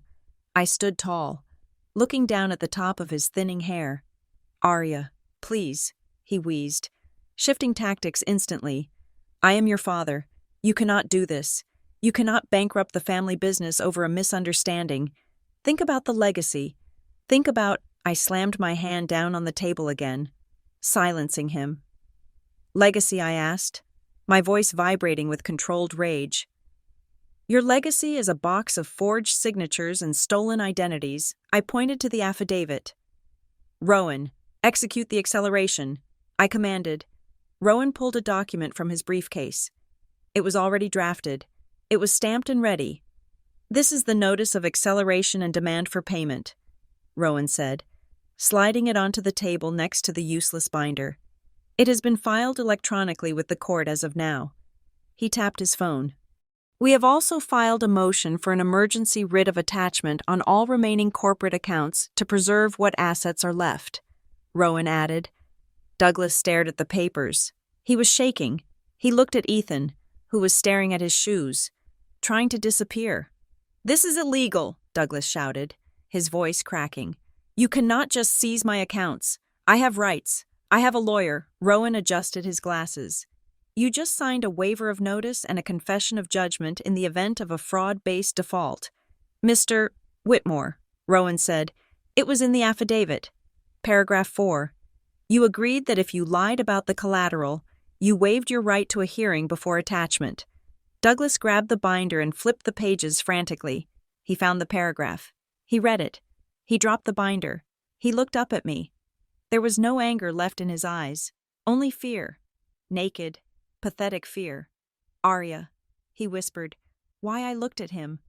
I looked at the man who had sat at a dinner table 7 years ago and told me I was worthless. I looked at the man who had thrown a pregnant girl into the snow without a second thought. I leaned down, bringing my face level with his. "Because you called me a liability, Dad," I said softly. "You did the math, and you decided I was a bad investment." I straightened up and buttoned my jacket. "I just wanted to prove your math was wrong. I am not the liability." I looked at the chaos of papers on the table, the lies, the debts, the fraud. "You are," I said, "today, I just proved that you are the worst bad debt on the market, and I am the one who finally called it in." I turned and walked toward the door. The sound of Douglas's heavy breathing filled the room. "We are not done. Douglas," I said without looking back. "That was just the business debt." I paused at the door. "Now we need to talk about the personal debt." I signaled to Rowan. "Show him the other file." Rowan reached into his briefcase again. He pulled out the original documents, the ones from the gift box 7 years ago, the forgeries. Douglas let out a sound that was half groan, half sob. The room felt like a freezer. I had frozen them in time, trapped in the amber of their own deceit. And I was the only one holding a sledgehammer. Douglas scrambled for his phone. His hands were shaking so violently that he dropped it once on the black marble table before fumbling to pick it up. The fear I had seen moments ago was hardening into a cornered, vicious aggression. He was done being shocked. Now, he wanted to burn the room down. "You think you have me," he spat, his thumb hammering the screen. "You think a few technicalities and some missing excavators are going to stop me. I will tie this up in court for 5 years. I will file injunctions against your injunctions. I will drain your little company dry with legal fees before you see a single dime." He held the phone to his ear. "Bernard will have a judge stay this execution order within the hour." Douglas sneered. He is a pit bull. He eats little girls like you for lunch." I stood perfectly still. I did not try to stop him. I did not reach for the phone. I simply watched him, my face a mask of polite interest. Rowan Pierce stood beside me, checking his cuticles. He looked bored. Douglas listened to the ringtone. I could hear the faint, electronic trilling from where I stood. He frowned. He pulled the phone away and looked at the screen, then dialed again. "Pick up, damn it," he muttered. The ringing continued. Then it clicked over to voicemail. Douglas cursed and dialed a third time. This time, he did not call Bernard's cell. He called the office landline. "Connect me to Gecko," he barked when the receptionist answered. "This is Douglas Whitmore. It is an emergency." He paused, listening. His face went from red to a pale, sickly gray. "What do you mean he is unavailable?" he shouted. "I am his biggest client. I have a hostile creditor in the room right now. Put him on." He listened for another 10 seconds. The hand holding the phone began to lower slowly. His jaw went slack. Withdrawing, he whispered, "What do you mean?" "Withdrawing. You cannot withdraw in the middle of a crisis." He stared at the phone as the line went dead. He looked at me. The bravado was gone, replaced by absolute confusion. "They fired me," he said, his voice hollow. "Bernard's office just told me they are withdrawing from representation effective immediately due to an unforeseen conflict of interest. They are sending over the file release forms." He looked at Ethan. "Why would Bernard drop me? He needs my billings." Ethan looked just as confused. "I do not know. Doug, maybe he got spooked by the seizure notice." "No," I interrupted, my voice cutting through their panic. "He did not get spooked. He got called." I walked to the head of the table and picked up the pitcher of water. I poured a glass for myself, taking my time. "You see, Douglas," I continued, taking a sip, "when I decided to buy your debt, I did a full risk assessment. I knew you would litigate. I knew you would use Bernard Gecko to file frivolous motions to delay payment. That is his playbook. Delay, deny, defend." I set the glass down. "So, I looked at Bernard's balance sheet." Douglas narrowed his eyes. "What does Bernard's money have to do with this?" "It has everything to do with it." I said, "Bernard is just like you. He likes to project power, but he lives on credit.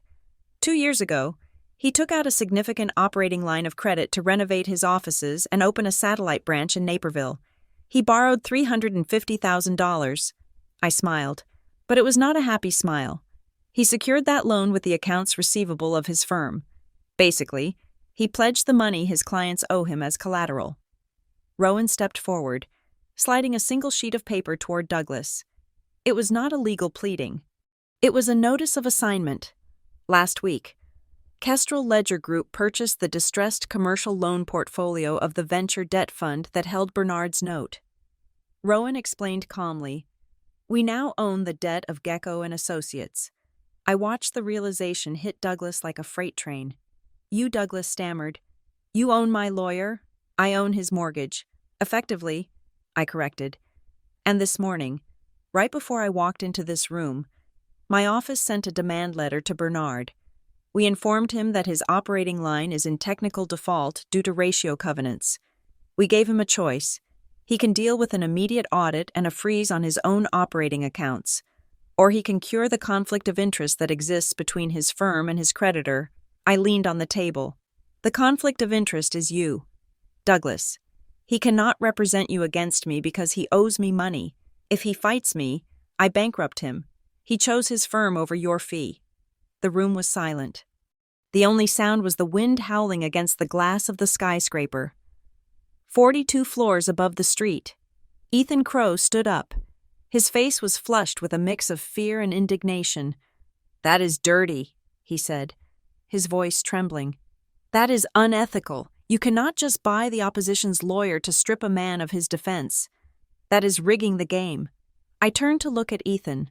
I looked at the father of the child I had raised alone for 7 years. "Dirty?" I asked. I walked toward him. He took a step back, hitting the wall. "You want to talk about dirty? Ethan Dirty is forging a daughter's signature. Dirty is hiding assets in the Cayman Islands while local contractors go unpaid. Dirty as throwing a pregnant woman out into a blizzard because she might damage the family reputation. I stopped 2 feet away from him. I did not rig the game.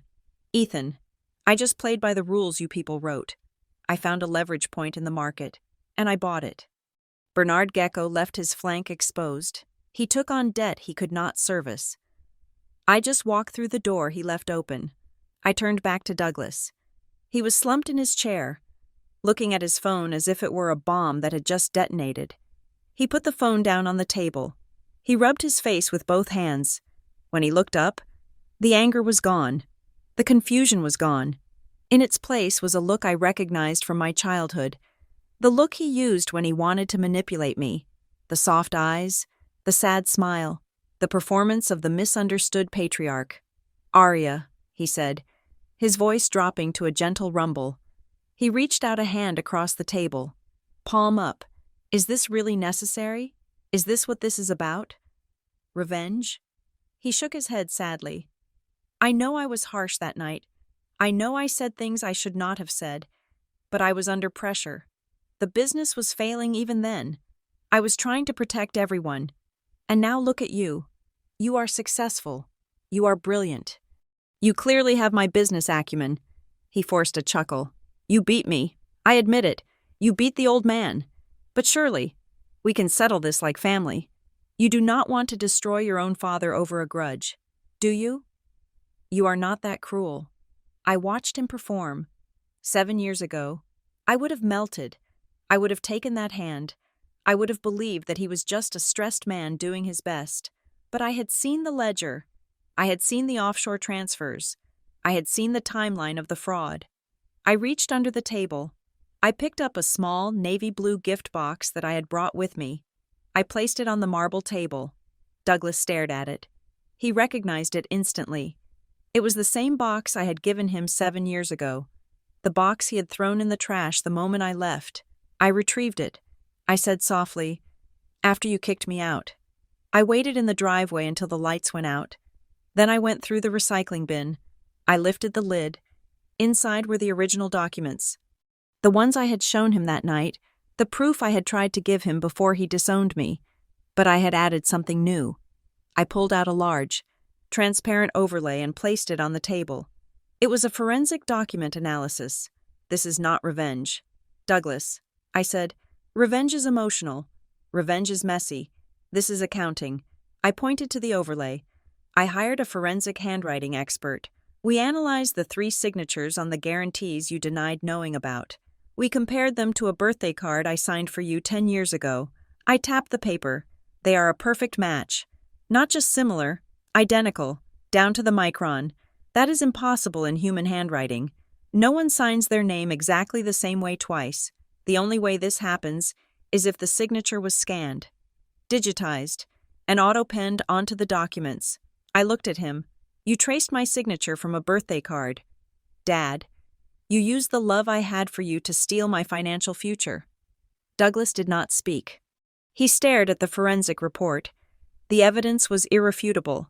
It was scientific proof of his betrayal. "Revenge," I repeated. "No, this is not about hurting you." I leaned in. "This is about taking back my name. You turned Arya Sullivan into a bad debt. You made my name synonymous with risk. I am here to clear the ledger." Rowan stepped forward again. He opened his briefcase and pulled out a single, crisp document. It was not bound in leather. It was simple, stapled paper. He placed it in front of Douglas.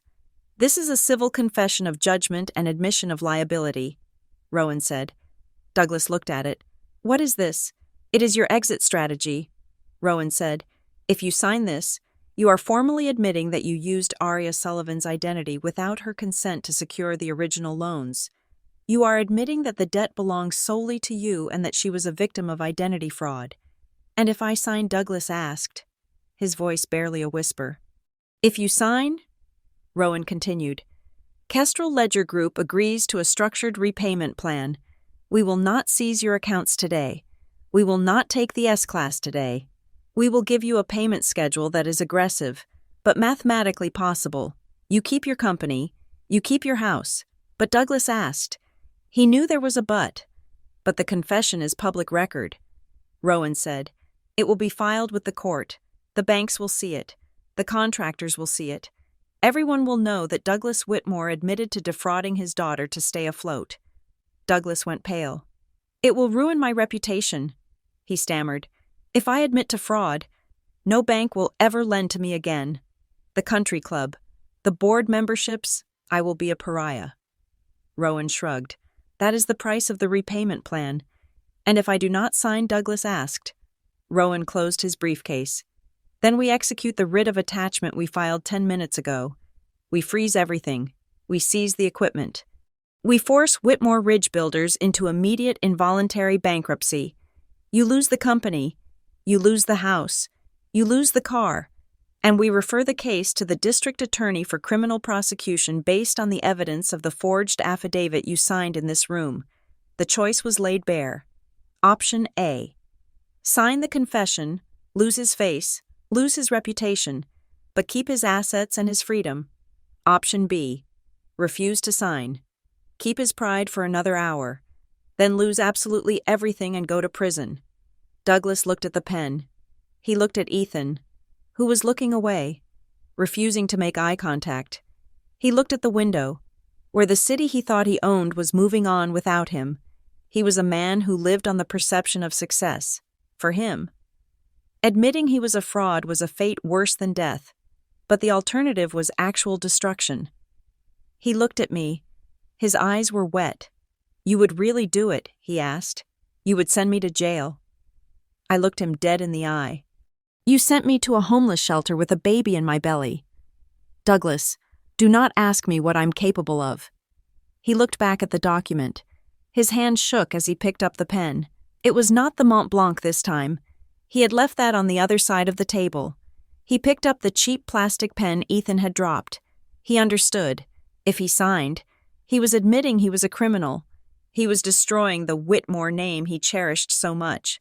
If he didn't sign, he was destroyed anyway. The room was absolutely silent. The tension was a physical weight, pressing down on the black marble. I watched him. I did not gloat. I did not smile. I just waited. I leaned my head to the side, watching his struggle. You bought your silence with my inheritance. I said quietly, you thought you could write me out of the will, and that would be the end of it. Douglas lowered the pen to the paper. Today, I said, my voice soft but filling the room, I am buying the truth, and the price is your debt. He touched the pen to the paper. He paused for one agonizing second, a last gasp of ego, and then he began to write. The scratching of the cheap plastic pen against the paper sounded like a rat gnawing on drywall. It was a gritty, uneven noise in the dead silence of the conference room.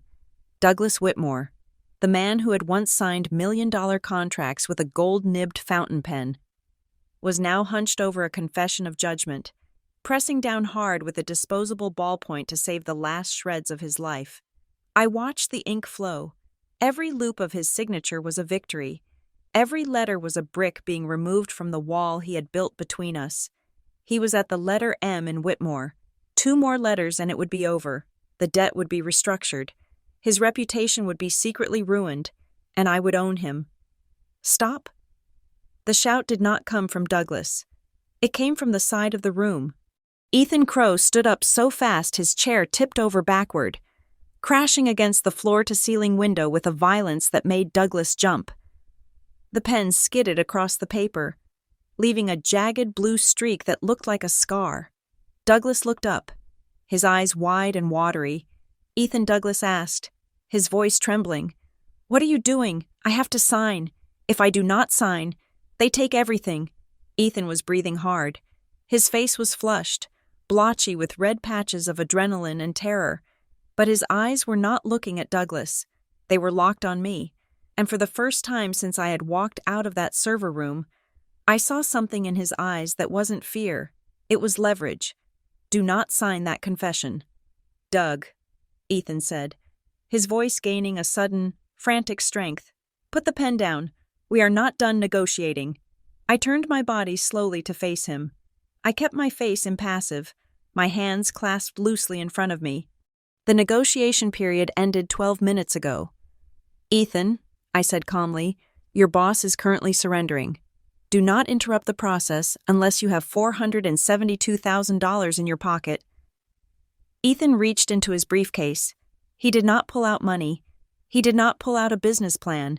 He pulled out a thick staple-bound document with a blue cover sheet. It was not a commercial contract.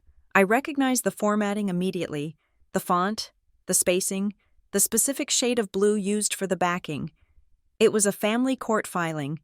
Ethan threw it onto the black marble table. It slid across the smooth surface and stopped inches from my hand. I do not have money.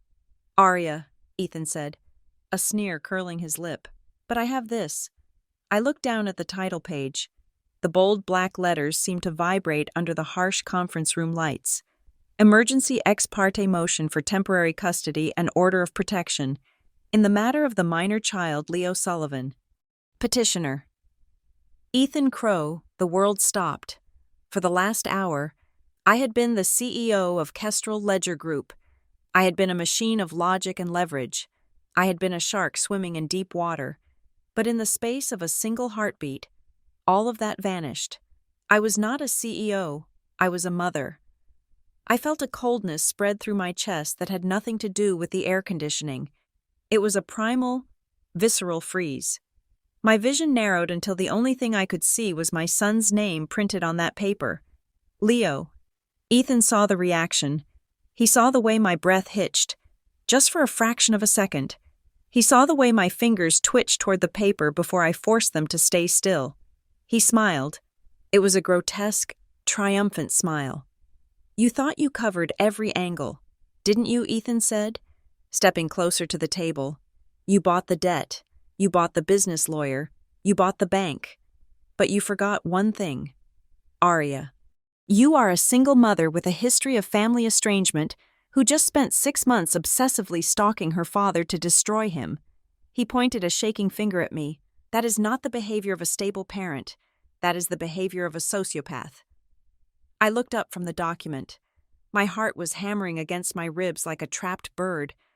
But my face remained stone. You have no rights. Ethan, I said, my voice dropping to a dangerous whisper. You signed away your rights 7 years ago when you chose your job over your son. You are not on the birth certificate. You have never paid a dime of child support. You have never sent a birthday card to a judge. You are a stranger. Ethan laughed. It was a nervous, high-pitched sound, but it carried the weight of a man who thinks he has found a nuclear button. I am the biological father, he said, and I have a lawyer, a family law specialist, not a corporate hack like Bernard who is standing by at the Cook County Courthouse right now. He has this petition ready to file. Ethan tapped the blue document. Do you know what it says in there? Arya.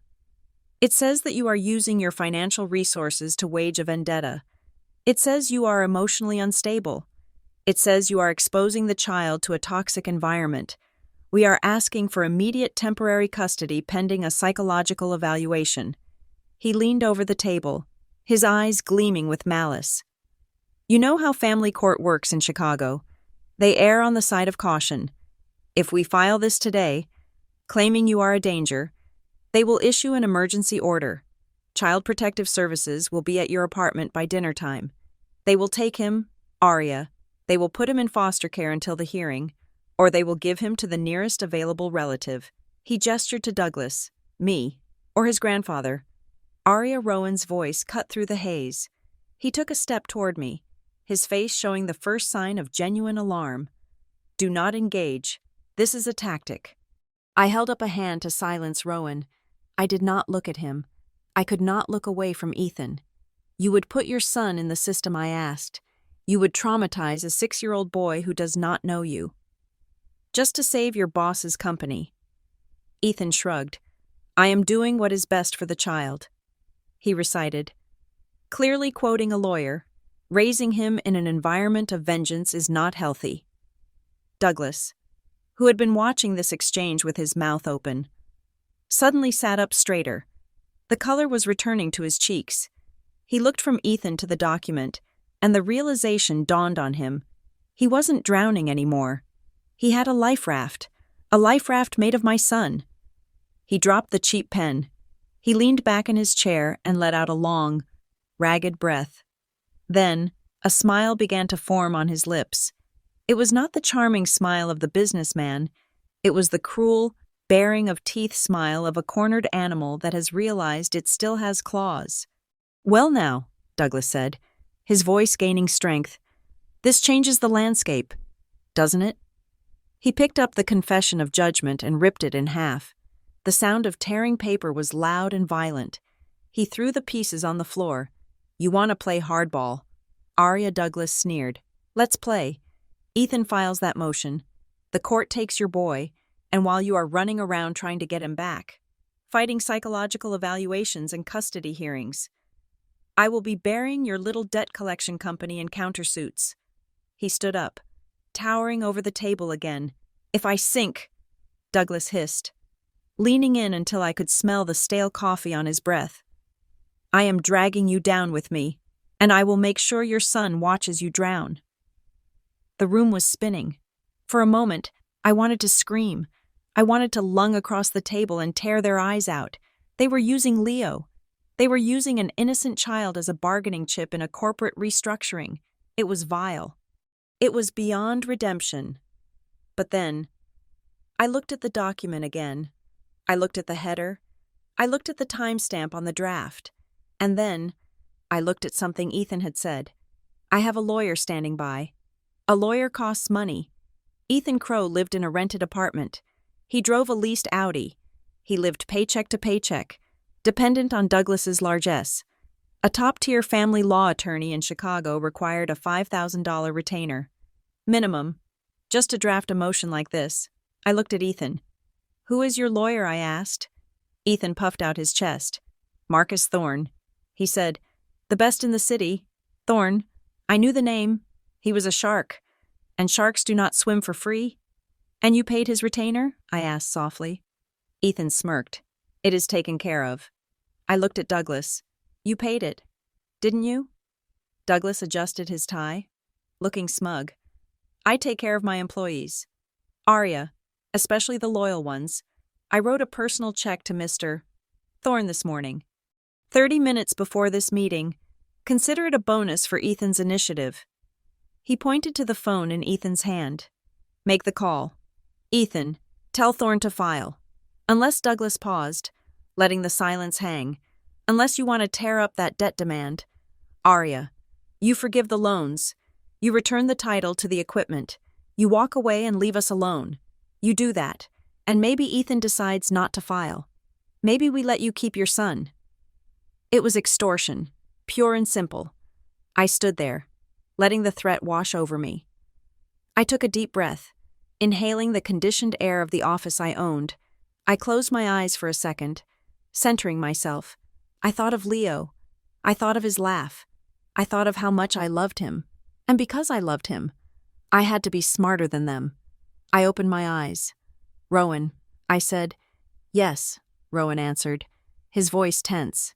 "What time did we execute the emergency writ of attachment?" Rowan looked at his tablet. "The order was granted electronically by the judge at 10:14 a.m. He said we served the garnishment orders to the major banks via the Swift Serve portal at 10:16 a.m. I nodded. I looked at the clock on the wall. It was now 10:45. I turned back to Ethan. "You said Douglas wrote the check 30 minutes ago," I asked. Ethan frowned. "Yeah. So what?" He handed it to the courier. "It is on its way to Thorne's office. It is as good as cash." I let out a small, dry laugh. I walked over to the window and looked out at the gray city. "Ethan," I said, keeping my back to them, "do you know how a writ of attachment works?" I turned around. "It is a freeze. Ethan, a total, absolute freeze. When Rowan filed that order, it didn't just hit the business accounts. Because Douglas signed those personal guarantees 7 years ago, the writ extends to his personal assets, too." I walked back to the table and looked at Douglas, Chase, Bank of America, Wells Fargo. I listed them all in the filing. Douglas's smug expression faltered. "What are you talking about?" Douglas demanded. "It takes days for banks to process that." "It used to take days," I corrected him. "In the digital age, it takes minutes. The moment that court order hit the banking servers, A flag went up on every account associated with your social security number. I pointed to Ethan. Mr. Thorne is a shark. Ethan, sharks do not work on credit. When that courier arrives at his office in 20 minutes, do you know what the first thing his receptionist is going to do? She's going to call the bank to verify funds on that check. I leaned forward, my voice dropping to a whisper. And the bank is going to tell her that the account is frozen by court order. The check is going to bounce. Ethan, it is a worthless piece of paper. Ethan's face went white. No, he stammered. That can't be. I pulled out my phone. Try it. I challenged Douglas. Try to buy a coffee. Try to transfer $10. Go ahead. Open your banking app. Douglas fumbled for his phone again. His hands were shaking so bad he dropped it twice. He finally unlocked it and opened his Chase app. He stared at the screen. He tapped it furiously. No, he whispered. No, no, no. He turned the screen toward us. Across the top, in bright red letters, was a banner, account restricted. Contact legal department. My credit cards. Douglas gasped. Declined. I said, your savings frozen. Your investment accounts locked. You do not have access to a single penny. Douglas, you cannot pay a lawyer. You cannot pay a courier. You cannot even pay for the gas to drive home. I turned to Ethan. So, here's the situation. Ethan, your lawyer, Mr. Thorne, is not going to file that motion. He is not going to step foot in a courtroom for a client who pays with bad checks. He is going to drop you the second that phone call happens. Ethan looked at the custody petition on the table. It was no longer a weapon. It was a bluff that had just been called. You planned this, Ethan whispered. I did not plan for you to use my son. I said, my voice shaking with suppressed rage. But I planned for you to be greedy, and greed always leaves a trail. Douglas slumped into his chair. He looked like a man who had been hollowed out. The fight was gone. The malicious energy that had fueled his threat had evaporated, leaving only a terrified old man with zero balance in his bank account. But I wasn't done. I walked over to the blue document Ethan had thrown on the table. I picked it up. I felt the weight of it in my hand, the weight of the threat against my child. I flipped to the second page. I read the allegations. Petitioner asserts that the mother is mentally unstable and unfit. I looked up at Ethan, who was backing away toward the door. There is one more thing. Ethan, I said. He stopped, his hand on the doorknob.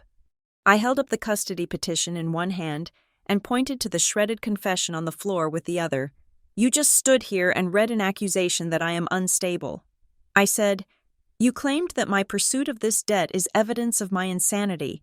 I took a step toward him, but 10 minutes ago, your boss, my father, signed an affidavit swearing that I was the competent, authorized guarantor of his business loans. He swore under oath that I was sound of mind and capable of managing complex financial instruments. I looked at Douglas. You cannot have it both ways. Dad, either I am the brilliant financial mind who authorized your loans, or I am the unstable woman Ethan describes. I turned back to Ethan. If you file this motion, Ethan, you are contradicting the sworn affidavit of your primary witness. You are creating a legal paradox. I dropped the document on the table. It landed with a heavy thud. And if that affidavit is false, Douglas, if you swore to something that isn't true, I let a cold silence fill the room. Then you just committed perjury. And since you did it to secure a financial benefit that is federal fraud, I looked at Rowan. Rowan, how many years is federal perjury these days? 5 years per count. Rowan answered instantly. Plus fines. I looked back at the two men. They were silent. They were frozen. They were broke. I picked up the phone Douglas had abandoned on the table. Now, I said, I think we should call Mr. Thorne together and save him the trip to the bank. Don't you? Rowan Pierce did not waste a second. While Douglas and Ethan were still processing the catastrophic reality of their frozen bank accounts, Rowan was already on the phone with the clerk of the Cook County Circuit Court. He spoke in low, rapid tones, using the specific, coded language of a man who knew exactly which levers to pull to get a judge's attention before lunch. He hung up the phone and turned to face the room. His expression was grave. "The court has been notified," Rowan announced. "We have requested an emergency ex parte hearing regarding the filing of a fraudulent custody petition. I also submitted a supplemental evidence package electronically." He pointed to the stack of documents on the table. "That package includes the affidavit Mr. Whitmore signed and then attempted to destroy, the forensic handwriting analysis, and the timeline of the credit fraud. The judge is reviewing it now." Ethan looked at his phone. It had buzzed. He stared at the screen, and I watched the last ounce of color drain from his face. "Thorne dropped me," Ethan whispered, his voice cracking. "He just sent a text. He said the retainer check was flagged as insufficient funds and that he does not represent clients who bounce payments. He is withdrawing the petition." Ethan looked up at me, his eyes wide with panic. "Aria, I didn't mean it. I was just doing what Douglas told me to do. He said it was the only way to get you to back off. He said you were unstable. I just wanted to help the company." Douglas spun around, his face twisting into a snarl. "Shut up, Ethan, you coward. You are going to blame me. You were the one who printed the damn petition. I did it because you promised me a bonus," Ethan shouted back, pointing a trembling finger at the older man. "You promised me $10,000 if I got her to fold. And now my lawyer is gone, and I'm standing here with nothing. Stop it," I commanded. My voice was not loud, but it cut through their bickering like a knife. I walked to the head of the table. I looked at the two men who had conspired to take my son. They looked pathetic. They were not titans of industry. They were just two broke men in a room they could not afford, fighting over scraps. "Sit down," I said. "Both of you." They sat. They had no choice. I was the only one in the room with gravity. I signaled to Rowan. "The evidence," I said. Rowan opened his briefcase and laid out the final sequence. It was a masterpiece of forensic accounting. "Exhibit A," Rowan said, placing a document on the table. "The timeline of debt. It shows exactly when the loans were taken out in Aria Sullivan's name. It correlates perfectly with the dates Douglas Whitmore was denied credit by 3 major banks." "Exhibit B," Rowan continued. "The forensic handwriting analysis. It proves the signatures were autopen forgeries derived from a birthday card." "Exhibit C," Rowan said, placing the most damning piece of paper on top. "The affidavit of solvency and authorization. The one Mr. Whitmore signed 10 minutes ago." Douglas stared at the torn pieces of the affidavit on the floor. "I tore it up," Douglas muttered. "It does not exist." I smiled coldly. "Rowan scanned it the moment you signed it." "Douglas," I said, "we have a high-speed scanner in the binder. It uploads to the cloud instantly. The court already has the digital copy. You just tore up a piece of paper. You did not tear up the evidence." I leaned on the table. "And then there is the testimony of Mr. Crow," I added, looking at Ethan. Ethan looked at me, terrified. "I will testify," Ethan blurted out. "I will tell them everything. I will tell them about the offshore accounts. I will tell them about the fake construction. Just do not let them take me to jail." "Aria, please." Douglas looked at Ethan with pure hatred. But he said nothing. He knew he was beaten, but he had one card left, the victim card. He looked at me, his eyes filling with crocodile tears. He slumped his shoulders, trying to look like a frail old man being persecuted by his own flesh and blood. "Fine," Douglas said softly. "You win. Aria, you have destroyed me. Are you happy? Is this what you wanted to humiliate your father? To bankrupt the family legacy because you are angry about something that happened 7 years ago?" He looked at Rowan, seeking a sympathetic audience. "She is vindictive. Mr. Pierce, she has always been emotional. She is doing this out of spite. She wants to see me beg." I did not flinch. I did not get angry. I simply walked over to the window and looked out at the city. "I am not vindictive, Douglas," I said, keeping my back to him, "and I'm not emotional." I turned around. If I were emotional, I would have burned your house down. If I were vindictive, I would have sent these documents to the FBI yesterday and let them raid your office while you were having lunch. I walked back to the table. "I am not here to hurt you. I am here to correct a ledger. I picked up the forensic report. You stole my name." I said, You took Arya Sullivan, and you turned it into a financial instrument for your own use. You loaded it with debt. You ruined its credit score. You made it a liability. I dropped the paper. I'm just taking my name back. I am using the law and the accounting standards that you taught me to respect. I am clearing the books. Rowan stepped forward. He held the final document, the one that would end it all. This is the civil confession of judgment, Rowan said. It has been redrafted to include a specific admission of identity misuse. He placed it in front of Douglas. Here's the deal. Mr. Whitmore, this is the only deal. There is no negotiation. Rowan adjusted his glasses. Option 1. You sign this document. You admit, on the public record, that you used Arya Sullivan's identity without her consent. You admit the debt is yours. In exchange, Kestrel Ledger Group agrees to a forbearance plan. We will not liquidate the company today. We will not seize your personal home. We will restructure the debt over 5 years. You will pay every cent back, with interest, but you will stay out of prison. Douglas looked at the paper. And option 2? He asked hoarsely. Option 2, Rowan said, is that we walk out of this room. We allow the emergency hearing to proceed. We present the evidence of perjury and fraud to the judge. The court will almost certainly refer the matter to the district attorney. You will be indicted for wire fraud, bank fraud, and identity theft. The company will be seized and liquidated to pay creditors. You will go to federal prison for a minimum of 10 years. Rowan checked his watch. You have 60 seconds to decide. The room went silent. Douglas looked at the document. He looked at the words, admission of liability. If he signed, he was admitting to the world that he was a fraud. He would lose his standing at the club.